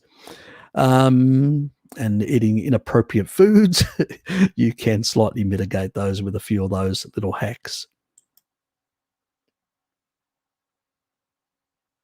Oh, I'm glad it does, Robert. Glad it does. Ah, yes. Those bacteria in their funny ways. It's associated with deeper voice.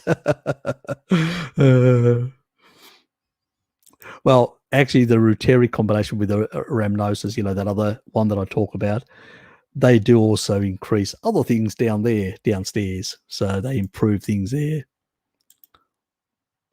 Is L-citrulline the best thing to take for oxalates? Nope, it's a vasodilator. You want to be taking citrulline is more as a vasodilator. It's a good thing. Somebody recently used slightly higher, young person, and had a boner for, let's say, for longer than normal in that regard. So it is an alternative to Viagra, taken 30 minutes before. Yes, gives you a bit more stamina in the bed, so to speak, as I can attest myself as an old fella in his mid-50s. So, it's more of a vasodilator, increasing nitric oxide. So it bypasses the liver, so the liver doesn't take a lot of the arginine, and it literally gets converted from citrulline to arginine, and the arginine then gives you a nitric oxide boost. So that's the reason why we use it primarily. Now, it is used to get a nitric oxide boost for people that are doing bodybuilding and stuff like that as well. But it also is a vasodilator. So 30 minutes before sex can be very good as well as a usage. And it's, for younger people that have still got really good, it's probably a very much safer option than some of your friends telling you go and lie to the doctor to get Viagra, which has got a lot of side effects. So, stick to citrulline and, yes, way safer. Let me put it that way. But, basically for oxalate dumping, you deplete a lot of sulfur. So sulfur gets excessively used by oxalate. So really it's MSM and taurine. I tend to use MSM more for that purpose and taurine for my other requirements. And so I don't overtax the system in terms of methylation requirements and stuff like that. Could you please share a link to any reports on the negative effects of mRNA technology with cancer patients in the past? Go and check my video. I've already done it. Which one was it? There's no link required.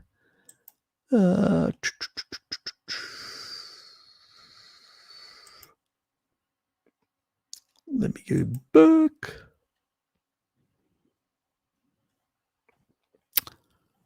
Let me see, which video was it?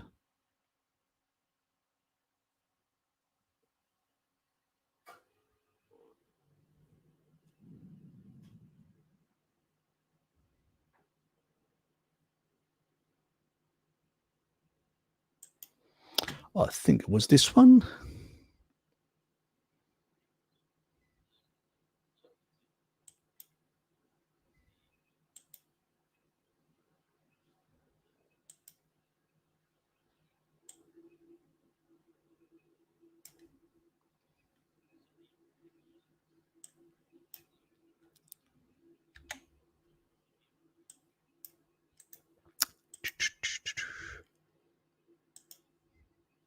Okay, it's this video that I'm actually putting in the chat window now. That's the one there, Devox. So that's the one that I actually do look at the oncology information and stuff like that, where it was used. So I do refer into that. So, and I do provide also a website for oncologists where they discuss their case studies and the things that they tell their own clients that up to 2 years there can be catastrophic effects, and a number of things that they tell them to warn them to look out for certain symptoms. So they go through all that sort of stuff, and I do discuss that. So unfortunately, there are no studies because you can't do studies on humans. It's illegal. It's not allowed. Basically, you can't take cancer study people and basically put them on a placebo and give the other ones an mRNA technology. It's just not permissible. Those sort of things. It's just not, So pretty much in the oncology field, it's the case studies, and the problem is a lot of them are very hard to find and problematic and all that. And if you've got a medical doctor that you know in oncology, you may be able to access some of this sort of stuff. But if you don't, it's very hard. But I provide the information. You could actually always email the people at that website who are, it's in an area that provides information for oncology patients, and they do have numbers that you can actually contact them and try and find out the information if you're really interested in getting a lot of information. I was just more interested in telling people exactly what the oncologists are telling people about this technology, who are using this technology, so people would be aware that if these people have got concerns, why don't we have concerns where we're using this technology at a mass level? I think that is very inappropriate, considering the underlying risks and issues associated with the technology. So, and I don't point to, there's a lot of crackpots out there putting a lot of garbage out there about prions and all sorts of other nonsense, which I've covered already, a couple of those points. I just cover what is real and true side effects and issues. And that's all we've got at this stage until there's basically, as I said, with any vaccine, there has to be a 5 to 7 year study before. And that's what they used to do in the past. There were people with polio, there were people with measles and mumps and rubella and all sorts of things. Well, they didn't actually mass vaccinate just because there were people out there. No, they did the 5 to 7 years. They actually assessed the safety and then they vaccinated. These people have done none of the safety, and it's been highly politicized and pushed like mad without having to done the proper efficacy. What they should have done as an emergency thing is only give it to high-risk groups. That's it, not to the rest of the society. And let alone we wouldn't have got a Delta strain and all that. What they did by doing all these sort of nonsense, they created what is called evolutionary pressure. And coronaviruses like COVID, like SARS-1, like MERS, Middle Eastern Respiratory Syndrome, like all the common cold, the flu, influenzas, the different types of influenzas, they're all coronas. And coronas tend to be more under evolutionary pressure. They tend to mutate. They're not like polio and all these other things. You can get life immunity or measles or whatever. These ones mutate. You put them under evolutionary pressure, they will mutate. They should have left the other one to go through the population. It would have just basically eventually potentially died out. There were two ways of actually doing it. One, you could basically seal off every single country for a month. Nobody goes anywhere. Nothing moves as a global initiative. You would have remained in a certain small pockets of people and eventually just burnt out. And because it wasn't very, it didn't actually spread very easily in those days, it would have just died out like SARS-1 did when they locked it down really severely. That was one strategy. The other strategy, once it got out of containment, was to basically, second strategy is protect the elderly with vitamin D and stuff like that, pretty much everyone, and basically with other interventions, and allow for herd immunity to go through the population, like we do with the common colds and stuff like that. This whole nonsense that we've actually been driven, how upended our whole society, is due to basically really poor science. Again, British, it doesn't surprise me. It's always the British, ClimateGate, a whole lot of other things, which I did go into my Zoom session, which I won't go publicly on this channel. So I'll leave those sort of more controversial discussions for the Zoom channel. You people that didn't turn up missed out. But when it comes to basically how it could have been handled very differently, what they're doing is with forcing younger and younger people who have got stronger and stronger immune systems, they're going to cause far more, evolutionary changes to the, and eventually it'll become like the seasonal flu. We'll never get rid of it. That's what worries me. Yeah, damn crackpots. Unfortunately, Harry, what are your thoughts on having some horizontal ridges on your thumbnails, any specific nutrient deficiencies? Off the top of my head, I can't remember now. There usually are, they are mineral related deficiencies in most cases. So there can be some fat soluble vitamin deficiencies as well. There is a possibility, but it's more mineral based, but there can be as well. But there is another aspect. Sulfur can also cause that. So there can be three multiple reasons. So if you've got oxalates and you're depleting, you can also get that because you're actually losing, due to oxalate, binding of minerals, binding of sulfur, and sulfur, the carrot is required for keratin. So if you don't have enough sulfur, the keratin in that collagen in your hair and nails can't form properly. So there's multiple in a sense, and also there could be excess amount of MMPs, matrix metalloproteinases, being generated because of some underlying inflammation that also can cause a lot of collagen breakdown. So there's a lot of different paths. So you sort of have to nail it down on which one it is. Without testing, how do I know? Impossible. I usually say to people, if you're on a species appropriate diet and you're getting more than enough then, nutrients, both micronutrients in that regard, it may be an oxalate issue. What other side effects, what other symptoms are there? So that's how you sort of track it down. That's a consultancy. You should know that, AG. Or send me just an email telling me all your symptoms. And I know you've just been recently about 4 months, so you probably still may have some underlying sort of deficiencies.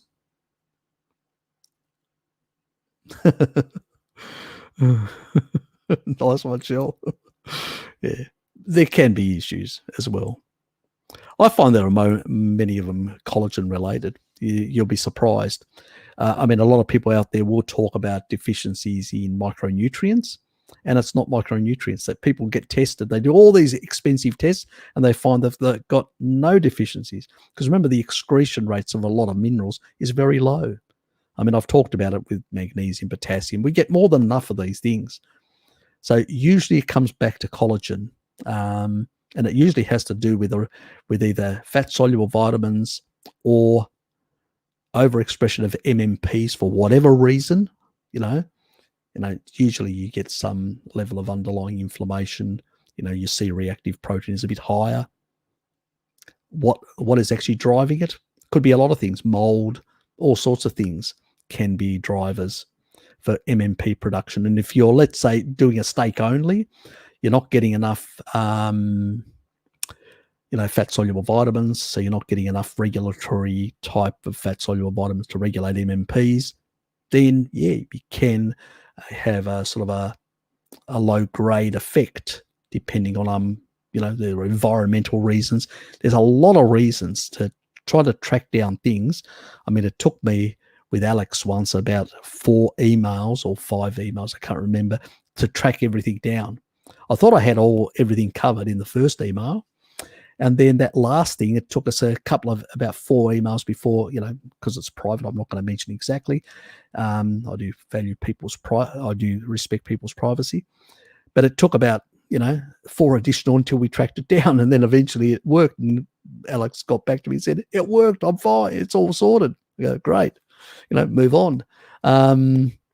But sometimes, because there can be multiple factors and people are starting from different points. That's why I always ask people, when you email me, tell me what your diet has been for the last 2 or 3 years. So I really know, what are you coming from and what potential issues, some give me a bit of family history sometimes, because that can sort of give me away certain things like, okay, they tend to have a bit more of this. Maybe there's a choline issue as well, let's play a bit around and see whether that resolves itself. So there's a bit of that, it's always, but in the Zoom meeting recorded, no, we do not record Zoom meetings. Nope. My view is that people come along and we just chat, and we freely chat without feeling that we're being, so I don't record. So no, there will be no recordings ever of any Zoom meetings HD. So they're just there for basic people, for us to turn up, chill out, talk, talk about our lives, different things that, so it's a more of a, no, there's nothing, you don't need to retract it. There's nothing, I don't get offended or annoyed and anyway, nothing to apologize, it's a, a legitimate question to ask, just out of respect for people, I do not want, because people want to feel comfortable. And I don't even, I've got actually even the cameras turned off, so people can only be heard. If they want to turn on their cameras, they can, they're free, but I don't actually, it's not a prerequisite to turn up with your camera on. You just audio, so you can talk.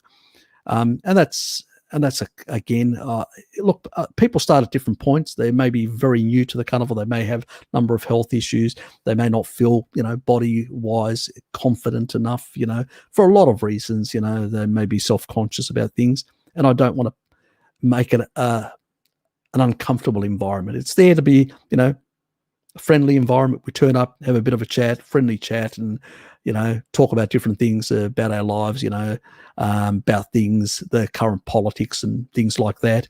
It's a varied conversations about a lot of different things. And I try to, as much as possible, step back. So you guys tend to talk amongst yourselves to some extent. So you tend to meet new people that you've seen on the chat, but you've never seen in the flesh, so to speak, or in the, not flesh, but in the, in a visible way. So it's a different sort of, I actually did enjoy it. So I have decided now to basically, I've got a monthly subscription currently that I've paid for, but I will basically do a yearly subscription. So that will, allow me to do one every month. We'll see how it goes. If if interest grows, we'll keep it going. If interest drops, people don't find any value in it, I'll give it I'll can it at a future date. But currently, it seems like people are finding interest in it. So I just have to look at the time slots. At the moment, my time slots are all over the place. I haven't actually checked people's time slots, and I don't know whether I'm going to I may have to do it earlier, the Zoom, and make adjustments, or I may have to do 2 sessions. I haven't, that's going to be difficult to doing a 2 session. I haven't really thought that out yet, how that could work. The reason for it is quite simple, that I do want to have a bit of a life on the weekends as well. So it's, I do have other people to see, friends and all that I need to keep in contact with. So it really helps to have studied maths, physics, engineering, and what's not. It seems that people from those areas can cut through the BS. Unfortunately, my field is within the engineering faculty, spatial science.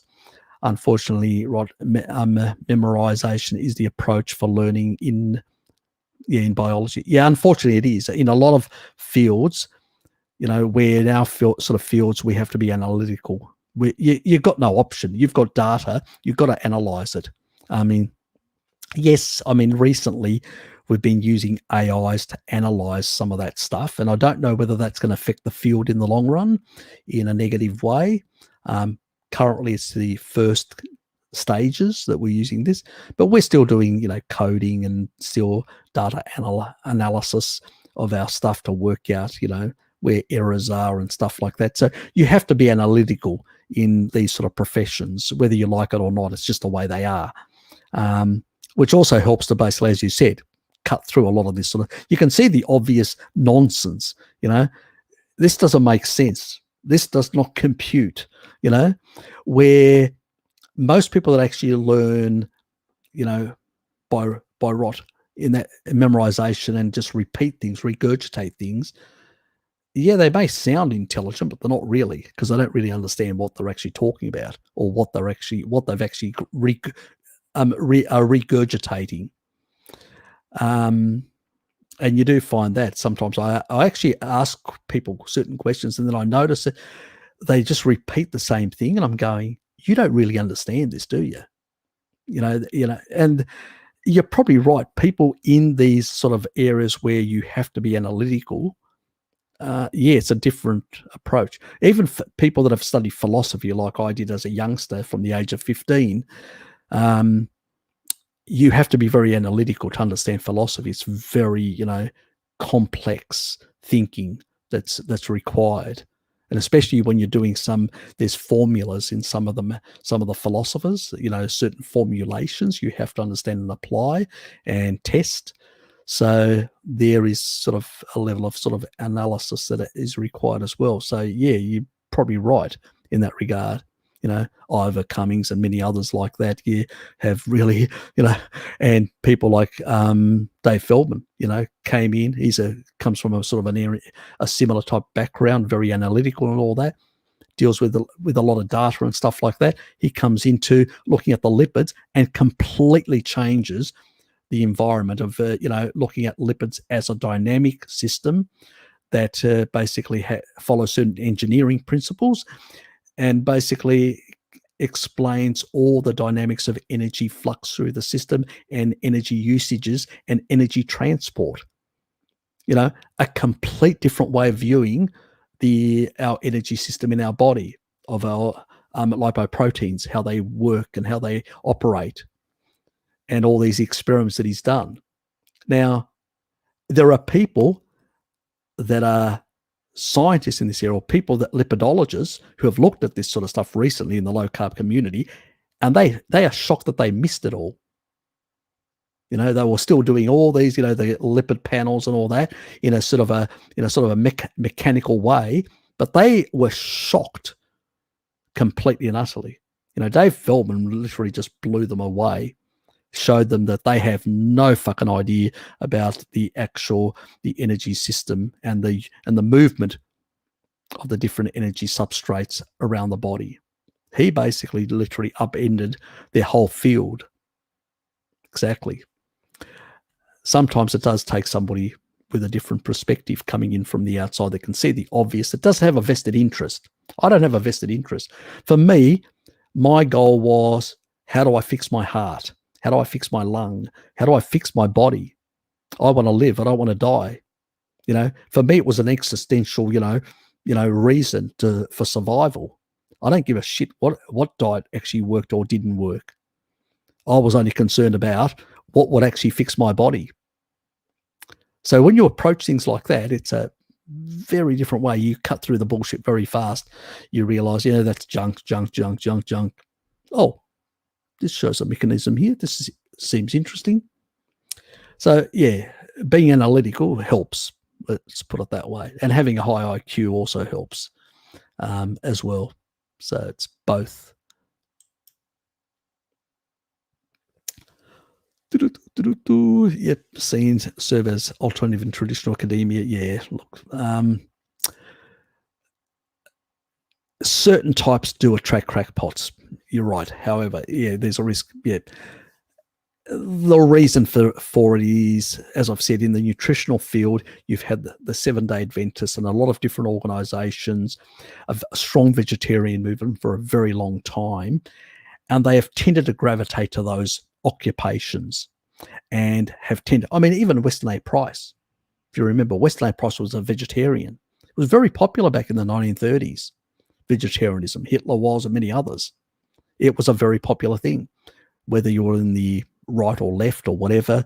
It was, it wasn't mainstream, but it was in those circles you would find a lot of people, and they also tend to be in academia as well. So vegetarianism has been around for a long, long time. So it's had deep roots in the area. It was something that I was completely unaware of, because it was only when you have health problems and then you start investigating, you're going, okay, who are these people saying this sort of stuff? And you go and look at their bio and look at their little history, and you go, it's like I had a bit of a pit fight with somebody who's on the sugar. He was from Sydney University, an academic, plant-based as well, taking down my stuff. But this is what you get. And you realize very quickly that these people, who they are and all that, obviously we can't mention all these names due to defamation in Australia, so I've got to be very careful. But, unfortunately, these people, that's how they operate. And I don't necessarily think that they are. I think they're ideologically driven. This is ideology. You can actually see people justifying all sorts of things. For ideological reasons, vegans justify a lot of things. They lie to you. They manipulate things. They deliberately mislead. And many and they cheat. And many ex-vegans, when they come out, they tell you this. But when they're in it, they are committed to it ideologically. Like the people in the ultra left or ultra right are ideologically driven. They will justify anything because they believe their way is the best way, even though they know that some aspects of what they say won't go down well with the general community. So they lie about those. They hide those things. They say, let's suck them in first and then we'll convince them. And that's how they operate. So it's the same thing with these people. They are very ideologically driven. Let's suck them in and then we'll alter their thought patterns. And that's how it sort of works. Yeah. So, yeah, it's always very interesting. Yes, I'm analytic-minded. The goons lie. I'm shocked. Are you?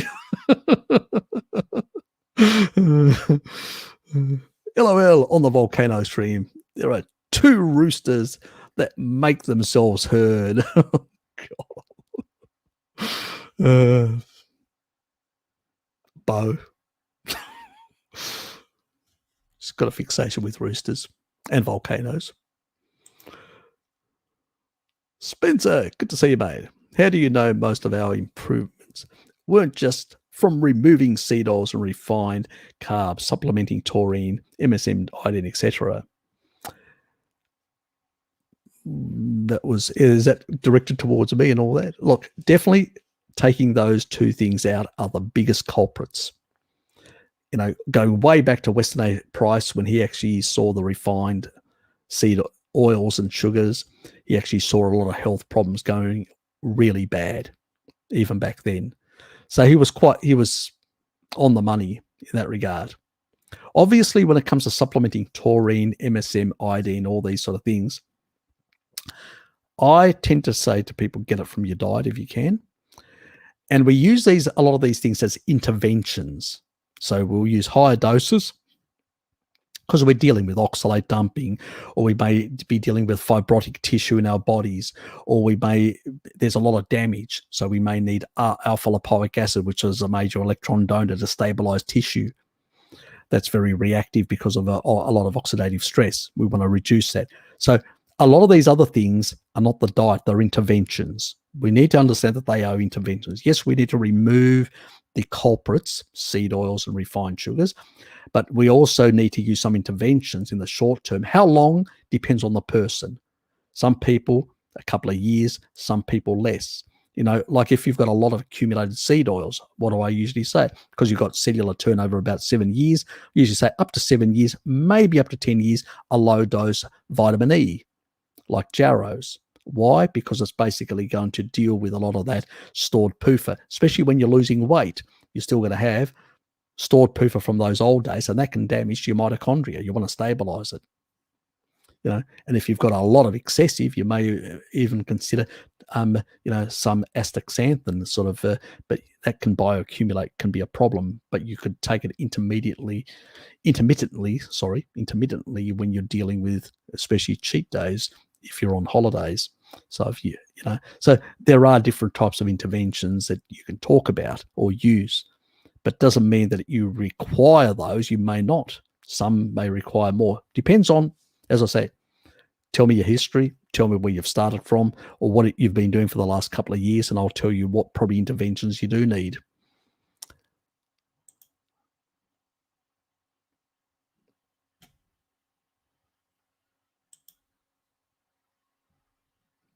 Thanks, mate. Is that my new title? I've got other colourful ones as well, believe me, especially from my sisters. Hi, how are you? I live near Cairns, northern Queensland. Lovely place. It's hot, humid, so I have to drink a lot, and I'm looking to getting reverse osmosis water filter. What are your thoughts? Thanks. Look, it will get rid of all the trace minerals. That's the problem. And it doesn't eliminate the problem. The biggest issue is deuterium. So this week, I'll be doing one on deuterium, and I'll be doing one on the sort of water that you can pay. So stay tuned. It'll be an interesting video on deuterium and also on some of the foods and some of the actual water that you can actually purchase, which is lower in deuterium, which is water from the Alps or very high elevation, which has a different fractionation. That means because of UV, it actually changes some of the isotopic sort of structures of the water. So it has lower sort of the hydrogen ions that have basically got neutrons in them. So it knocks them out basically. And then leaves more, hydrogen with only a proton in the center. So basically will lower the level by a couple of parts per million, which basically means that you will get better results from that sort of water in that regard. So using that in the warmer periods. So that will be, I'm not sure which day. I'm going to do a couple of different varied videos while I'm at home.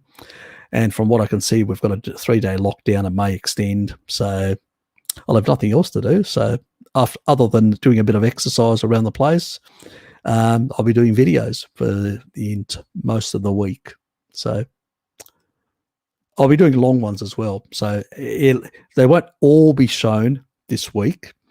There'll be a couple, and then the rest in the following weeks. And I'll probably be wearing the same stuff.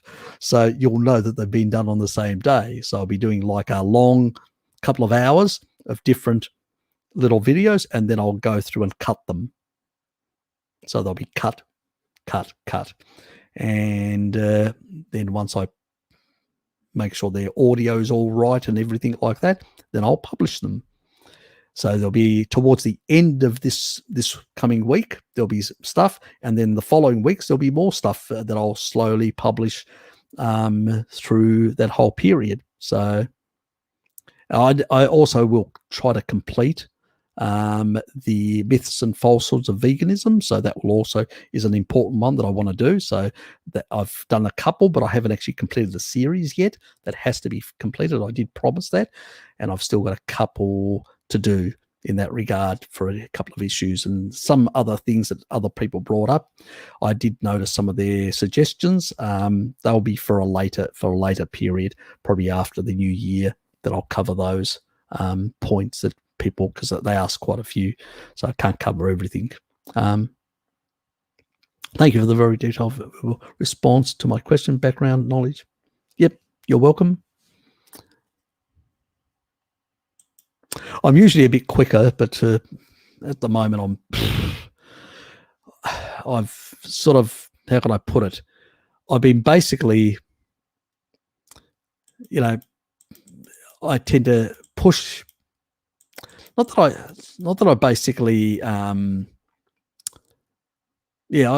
just basically when you don't get enough sleep, you're not there 100% on the actual stuff and all that. Anyway, does anyone take any recommended brands? There's one. I think the Jarrow one. I think that's made in Germany. The Jarrow one. I think that's a pretty good quality one in that regard. So yeah, I mean, people use it for a lot of. You can actually use it for. There's a doctor in the US when people have like paracetamol overdoses and stuff like that. I can't remember the person's name. If anybody can remember the doctor's name, he actually uses acetylcysteine or something like that. I can never pronounce these things properly. And he uses it. What was that, Robert? I was wondering if it's helpful for COVID. It's plausible. Probably wouldn't hurt. It does help with. I know. Look, kids that have got like bronchitis or mucus or pneumonia or asthmatic or stuff like that, I do sort of recommend NAC for those kids, for the children of parents that have got those sort of things, because it does help with it loosens the mucus, sort of the thick mucus type thing that can develop in those sort of children. So it's useful for that. I suspect for any respiratory infection like COVID, it would be useful in that regard. But it also can. For the life of me, I can't remember the doctor. Anyway, he uses it for sort of for basically these sort of paracetamol or sort of drug overdoses or stuff like that. So it has a lot of different benefits in that regard. It can actually act as an antioxidant as well. So what was the other one? It was also, I think, he uses it also for Tylenol. Was it Tylenol? Anyway, I can't remember.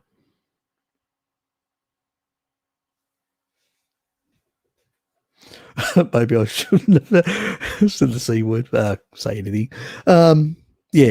So, but brand, I would say the Jarrow. I think it actually is produced. Jarrow is pretty good brand. They do produce it in most of their stuff in Germany or the US. So it tends to be in FDA approved in the US, and in Germany there is a very high, strong regulation on supplement industry in Germany.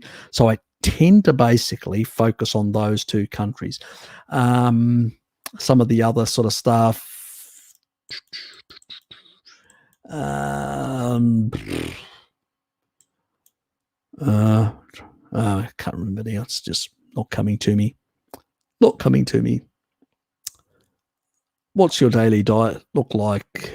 It's usually two meals, one big meal and one smaller meal. So that's usually what it is. And the big meal usually includes, it's quite heavy in meat, and it varies in meat. It could be pork, it could be steak. I do have to say I do tend to gravitate towards lamb and pork more than steak. So I will probably have like maybe twice a week steak, where pork I probably have 3 times a week, and then lamb twice a week. So I have had days where I've had 5 days a week straight pork. So pork chops right through. So I do like pork. But my next, very hard to basically, it's really very close, is lamb. So yeah, I actually even, I'm not kidding, I even ferment ferment lamb, and basically, yeah, I do like the actual that taste, that pungent. It's probably because I like even blue cheese as well. Dad gave me a whole lot. He actually bought some extra, and I was over there, sort of on the Saturday earlier in the day.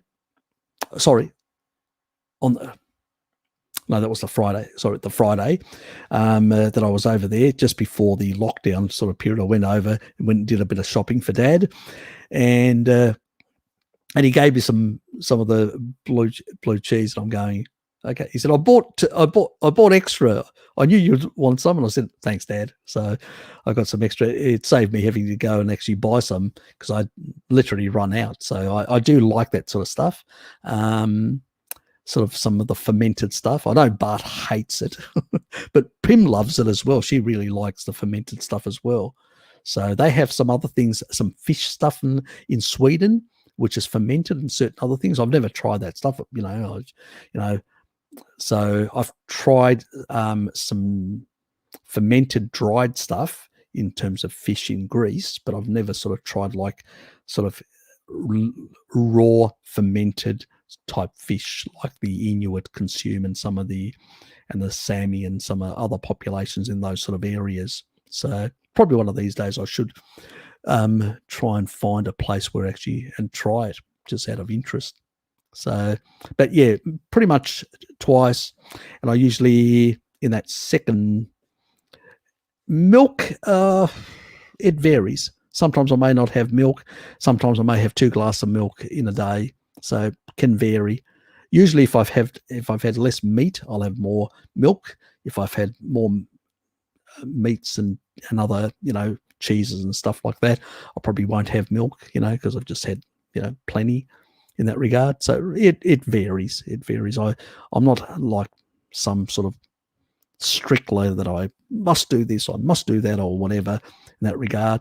I do try and eat in daylight. So my first break in terms of time restricted feeding happens around 11 o'clock.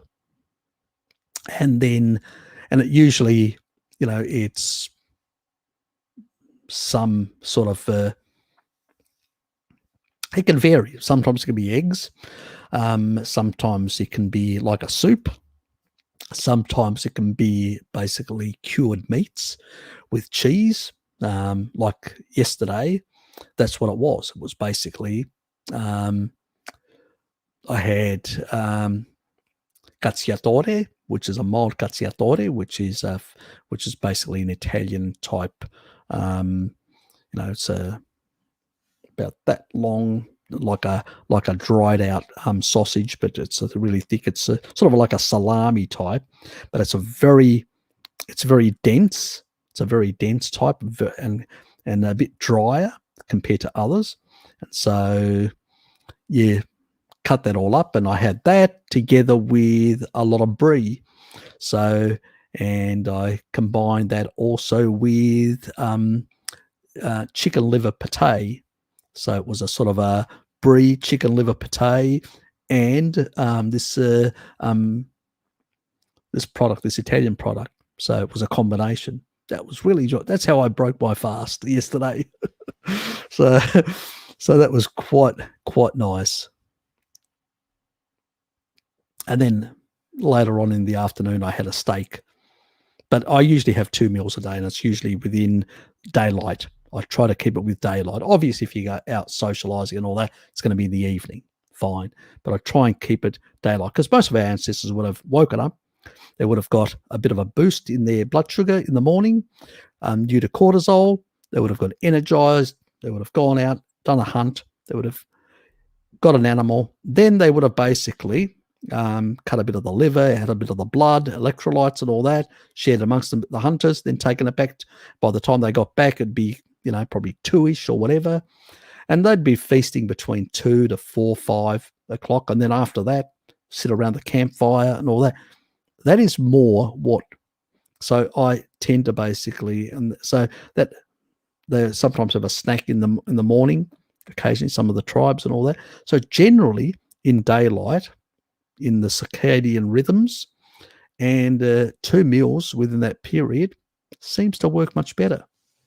I've actually talked about even traditionally in Greece, people basically when they were on the land, because I actually worked at my auntie's, they picked tobacco. This was years ago in the 70s, and basically get up very early in the morning. You go down to the farm, you start picking tobacco, and then as the sun comes, starts getting stronger, you basically head for the village, and then you basically you're there at about 10:30, and then after that you break your fast at about 11 o'clock. You have a light meal. You continue basically. Then in the afternoon you have a bit of a coffee and a bit of a snack, and then after that you have an evening meal. So it's really just an early evening. We're talking about 6 o'clock around there, 3 o'clock about the coffee and stuff like that, and a snack of some sort. So that's what even traditional agricultural societies, because there was no light in the old days. You had to go to bed, had to have a meal within, sometimes candlelight, and then you basically went to sleep.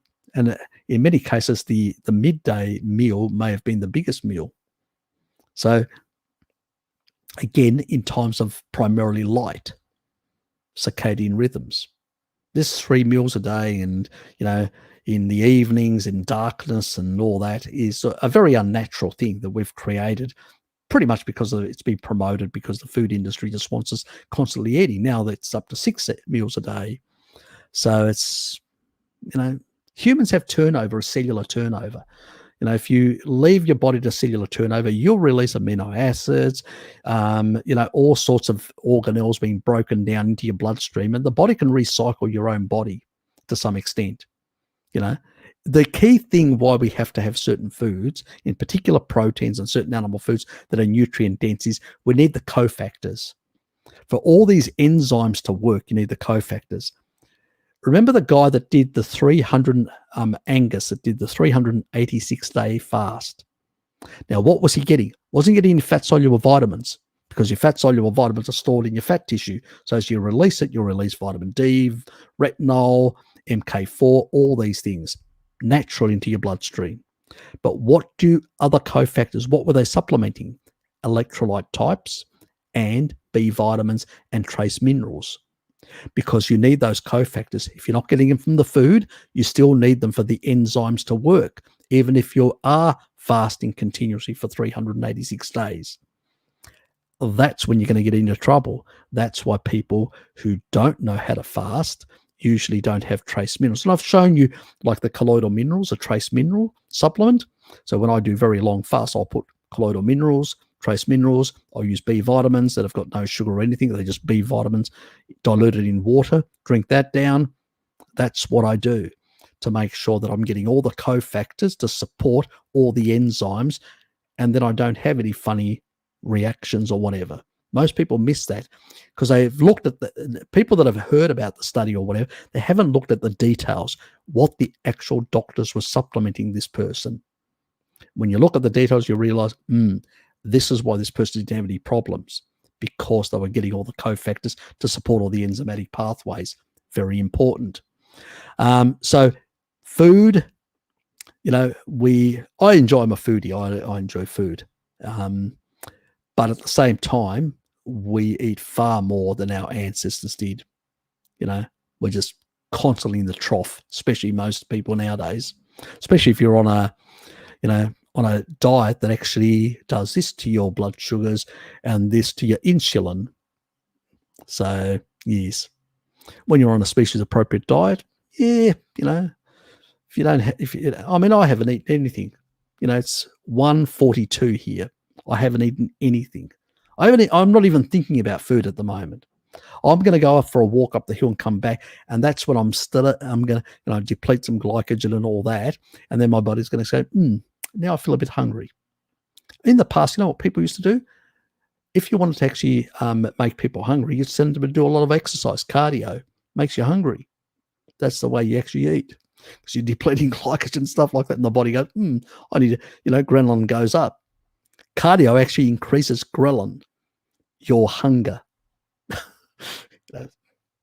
Yeah, most people don't realize that. That's why if you're on a high insulin diet where you can't access fat, and you're doing a lot of cardio, you're going to be constantly in the trough. It's going to be making you even more hungry. This is why you see people in gym, they're killing themselves and they still can't lose the weight. One, because they can't access because their insulin is too high. And two, because they're doing so much cardio, their body's going, oh, I'm hungry. I want some food. I need some energy. Yeah, I can't tap into your own bloody energy. And that's what's happening. So it's, when you're not on a species appropriate diet, yes, you need far more.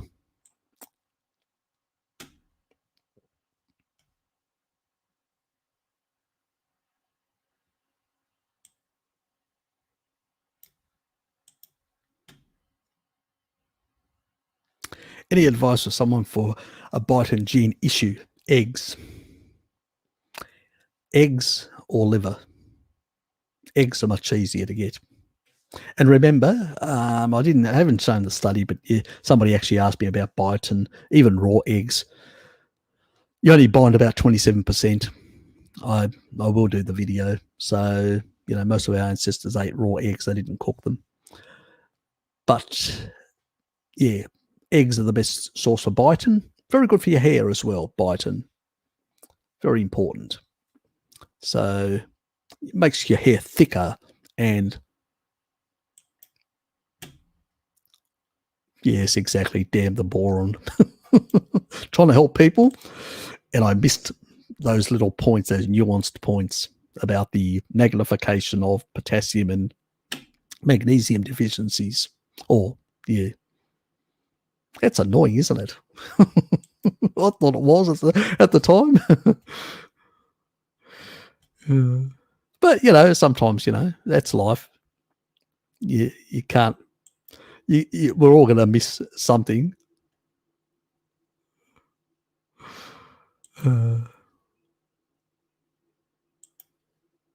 Oops. Oh, thank you, StreamYard, for jumping like mad. Now I lost my spot. Oh, God. God, I love StreamYard when it does this. Where am I? Oh, up here.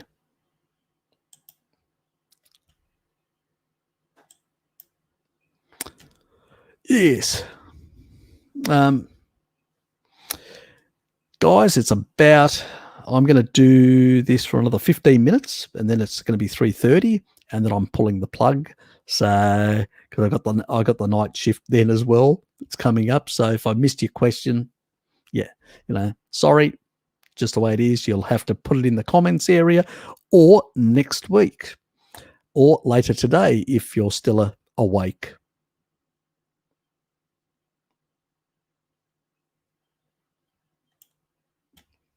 Oh, that's probably directed towards Lukey. Yes.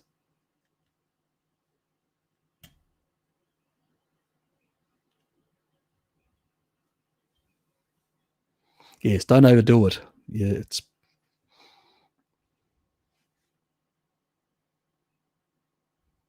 because your body's telling you, you've probably got enough of the nutrients you need. So, the body's very intelligent. You've got to listen to your body.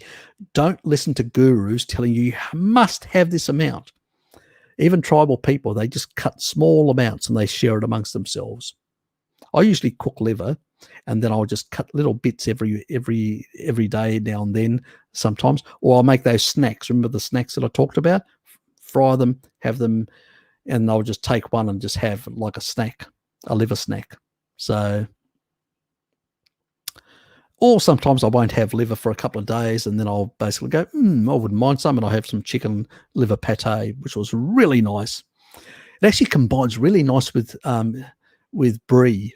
I sit there, and I actually ran out. I still have brie, and I ran out of liver pate, and I'm going, and I've got another one in there, and I'm going, no, leave it for another day. Leave it for another day. I was tempted to go for the liver pate and grab the other one. So, yes, I have to say I do like pate very much. Taluki's. Good, Robert. We need to give him a bit of support. Yes, go over there and subscribe to Lukey. Encourage him to build his channel. That's what we want to see.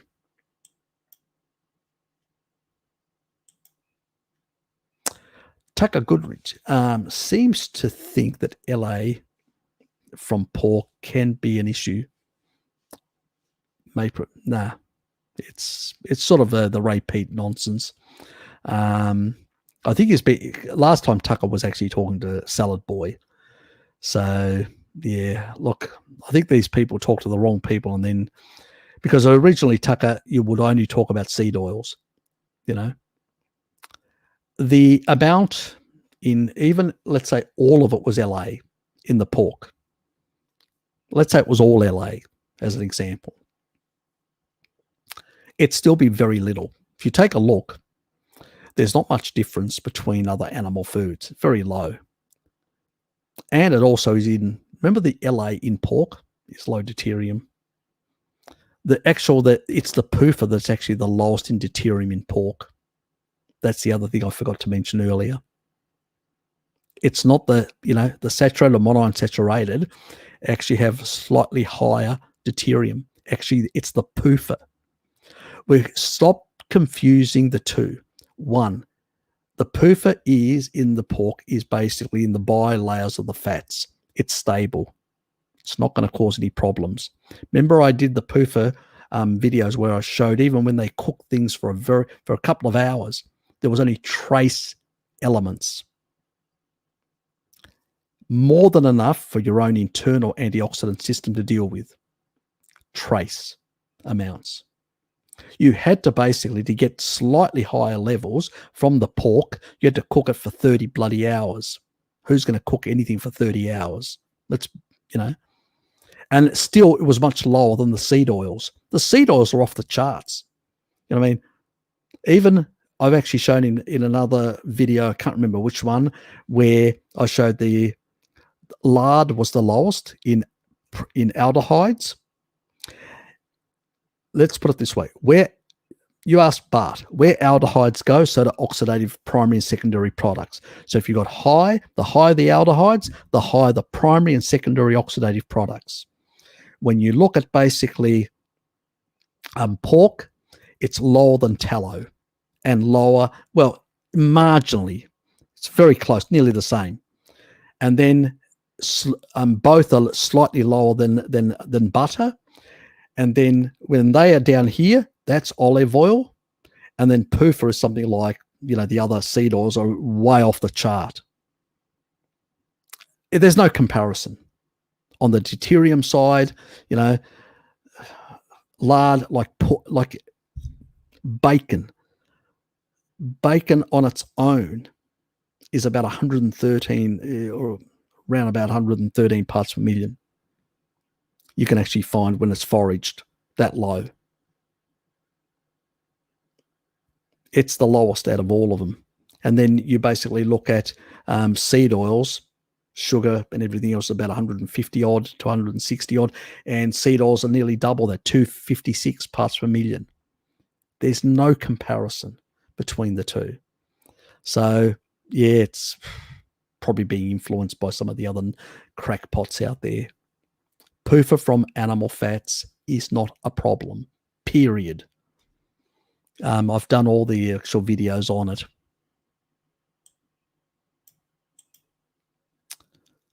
And I don't give a shit what Tucker, Salad Boy, or anybody has to say about animal.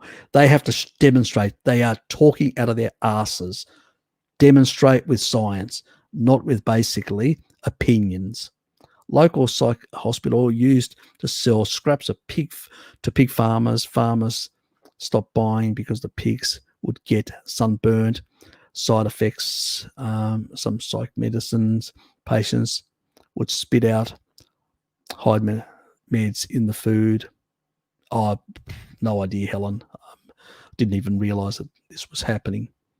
Strange things happen in the food supply, unfortunately. That is a problem, but they stopped buying good. The farmers did. Yeah, they wised up to it very quickly. I mean, farmers look at their animals.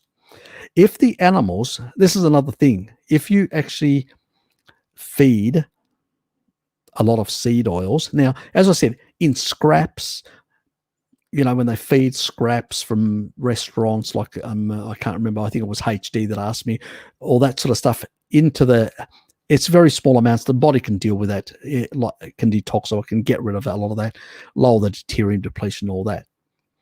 If you're giving certain animals very inappropriate things at very high quantities or stuff like that, then there can be a problem. And the farmers will notice that because, like us, when we burn very easily, when we incorporate that sort of toxic stuff in our skin, we make ourselves very susceptible. Well, the farmer would know and actually wouldn't buy it again. And so that's why I don't think it's as prevalent as people make out that these are. Yes, in a lot of scraps from restaurants and all that, you'll have some a bit, but very low. We're not talking about these pigs are not eating gallons of seed oil like humans are. And that's why they burn very easily, because the farmer would realize and say, oh, there's a problem. My meat's going to be really damaged and all that, and I'm not going to get a good sale for it. And they'd get rid of it. Most of the farmers, actually, the things that they do feed their pork is grains. That's what they pretty much feed them, more grains than anything else, because they're cheap, subsidized, especially in America. So, but still, their deuterium level is lower because there are a number of factors. One, they're not very hairy, so they can actually deplete much better from the UV. And then also, their enzymatic pathways are more geared to depleting deuterium. Cows aren't. Cows are supposed to eat grass. And because they eat grass, it's low deuterium and has low deuterium water in the grass. And so for them, they don't have the enzymes to deplete deuterium as well. That's why, grain-fed cows have a worse deuterium profile than, because of that problem. They don't have the enzymatic, where pigs are designed to deplete, have the capacity to deplete deuterium much better than cows. So simple as that. They have to deal with that sort of stuff because they eat anything and everything. Even humans, if you throw scraps of, you kill people and throw them in, like the mafia do, they'll eat that. They'll eat anything. They don't discriminate. It's the only animal that doesn't discriminate. Will eat anything. I've tried some high-fat days, eating as usual, but added more fat in. Didn't really seem to gain fat. Lane Norton fails again. Yep. Well, it's the Randall cycle. He doesn't understand the Randall cycle. The biggest problem with Lane is he does not understand the Randall cycle. Simple as that. If your insulin is low and you can tap into fat, you will, when you're not eating, tap into your own adipose. But if you can't tap into it, then you've got a problem, because the Randall cycle. If you're on a carnivore low-carb diet, you will tend to have a 1.3 ratio of insulin to glucagon. Glucagon will temper down insulin and will allow for hormone-sensitive lipase to activate. Remember, if somebody's eating a pure, like a starch diet, like let's say a potato diet, their insulin to glucagon will be a fourfold, will be a 4 to 1. So it'll be a ratio of 4. Even at a ratio of 4, you can tap into fat because the insulin to glucagon is low. Insulin is not high enough to basically blunt hormone-sensitive lipase, the ability to access fat from the fat cells. It's only when it's magnified way more, like let's say you're eating a standard diet of, let's say you go to McDonald's and you eat a burger and French fries, so seed oils, sugars, all that, you're engaging the Randall cycle big time. You can magnify the insulin to glucagon by 70. So you can have an insulin to glucagon of 70. Fasting is 0.8. Carnivore, pure carnivore is 1.3. Pure low fat is 4, and it's 70. That's the difference. That's the Randall cycle. That is basically the blockade at the cellular level of excess energy, which forces up insulin massively in relation to glucagon. This is what this crackpot doesn't understand. the Randall cycle that Philip Randall explained in 1963. And it's still people like Lane Norton and many others, these crackpots who still do not understand. And this is also widespread in the paleo and keto community. They don't understand that it's not sugar that makes you fat. It's not fat that makes you fat. It's the Randall cycle, excess of both of those energy substrates. That's why a vegan can be very catabolic. That's only eating a lot of sugar, very low fat. I mean, bloody hell. Walter Kempner showed that in his experiments back, but it's not a species-appropriate diet. It's deficient. It'll create deficiencies and create neurological issues and all sorts of other things, bad side effects. But the reality is, this is what these idiots don't understand. Yes, they're the ones that HD was talking about earlier that go and learn their stuff by rote and just learn it by memorizing a whole lot of things and just repeating the same, regurgitating the same garbage because they don't have a brain cell to use to basically analyze things, and see, when you see something continuously, if you've got a bit of intelligence, you would say there's something wrong with this picture. Lane doesn't do that. He just says, he just doubles down, What can one say? Fanatics. Oh, those poor piggies, exactly. But I bet you there are vagoons out there saying, give them the seed oils, that's good for them. Give them the plant-based stuff. I bet there are. Yes, very, very, they feel for them. Exactly. That as well. Protein even more.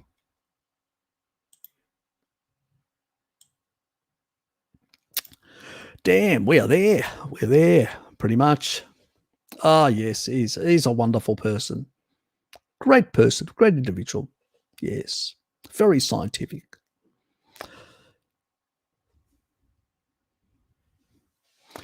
Anyway, guys, I would love to go through more and more and more and more and more things. There's just only so many hours in the day. If you haven't had your what was it? HVAT. Hey, Harry here. How would you gauge the risk of toxicity at our modern carnivore sources? Seafood, plastics, packaging, canned foods in particular. That's an interesting, very interesting thing.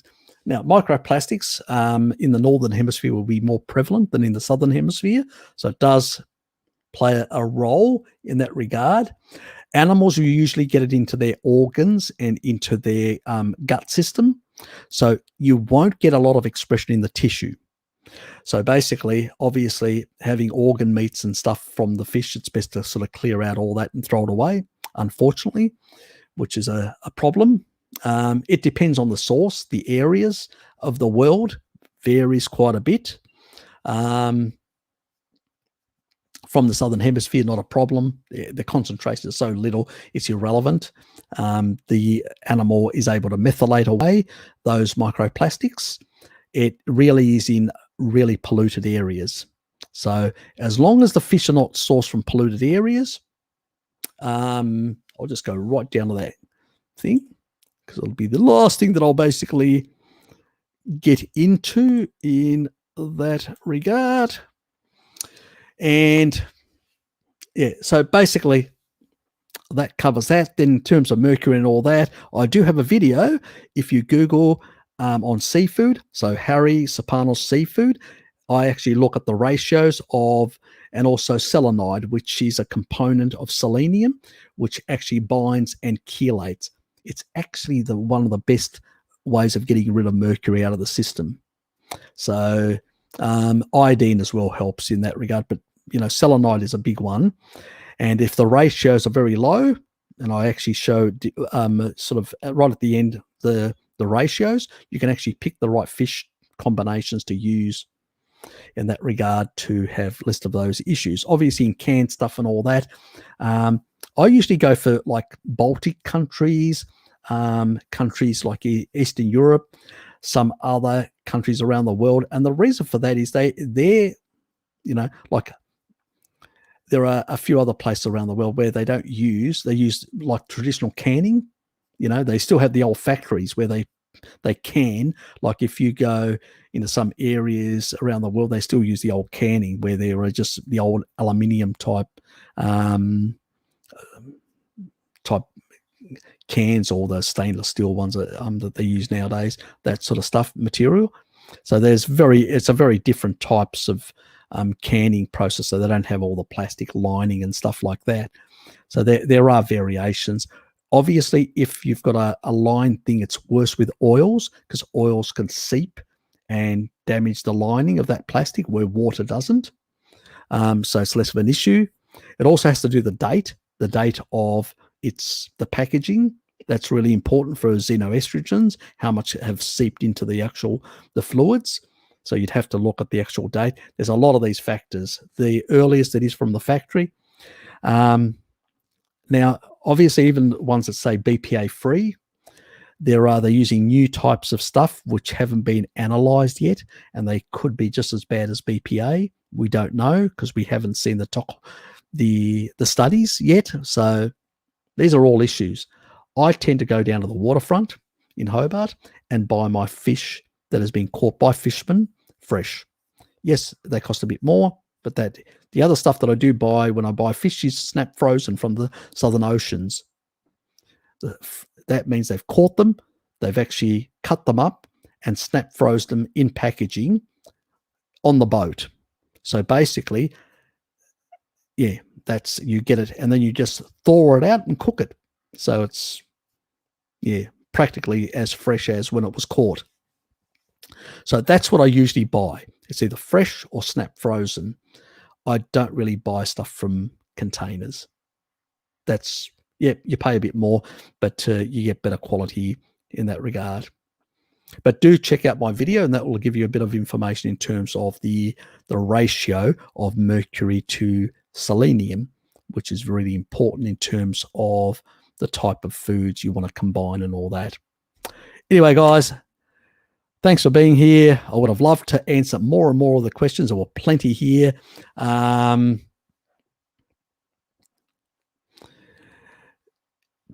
unfortunately, there's so Helen actually said she'd worked in 30 years in psych. Yeah, bloody hell. The crazy things that happen in this world. Yes. Thanks for the info. I'm glad I only buy foraged pigs, so I'm glad about that.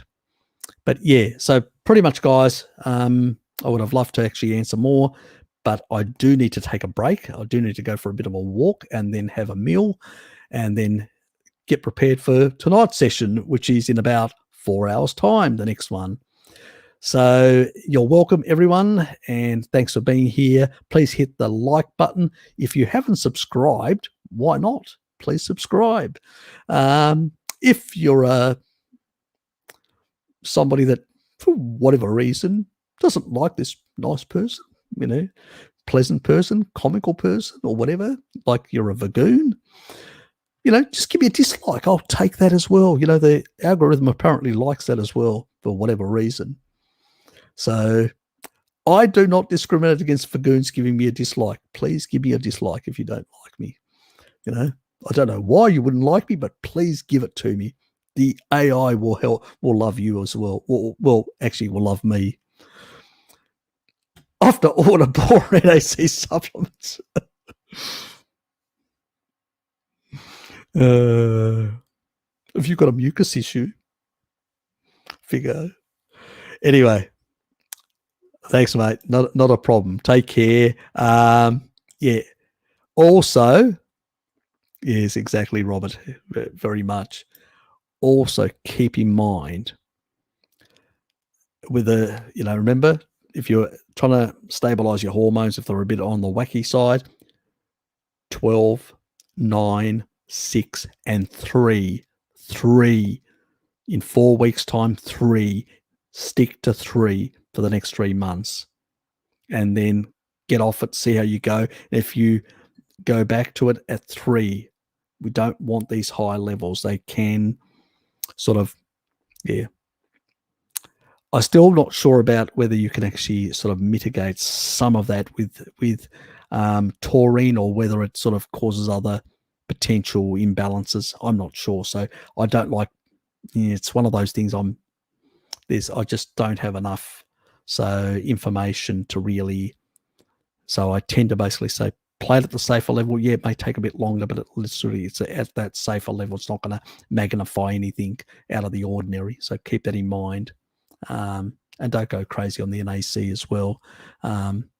Just go on the dosage of, don't go too high, so to speak. Anyway, take care, guys, and thanks for being here. Appreciate it. And I will chat with some of you people, lovely people, later today in about 4 hours' time. See yous.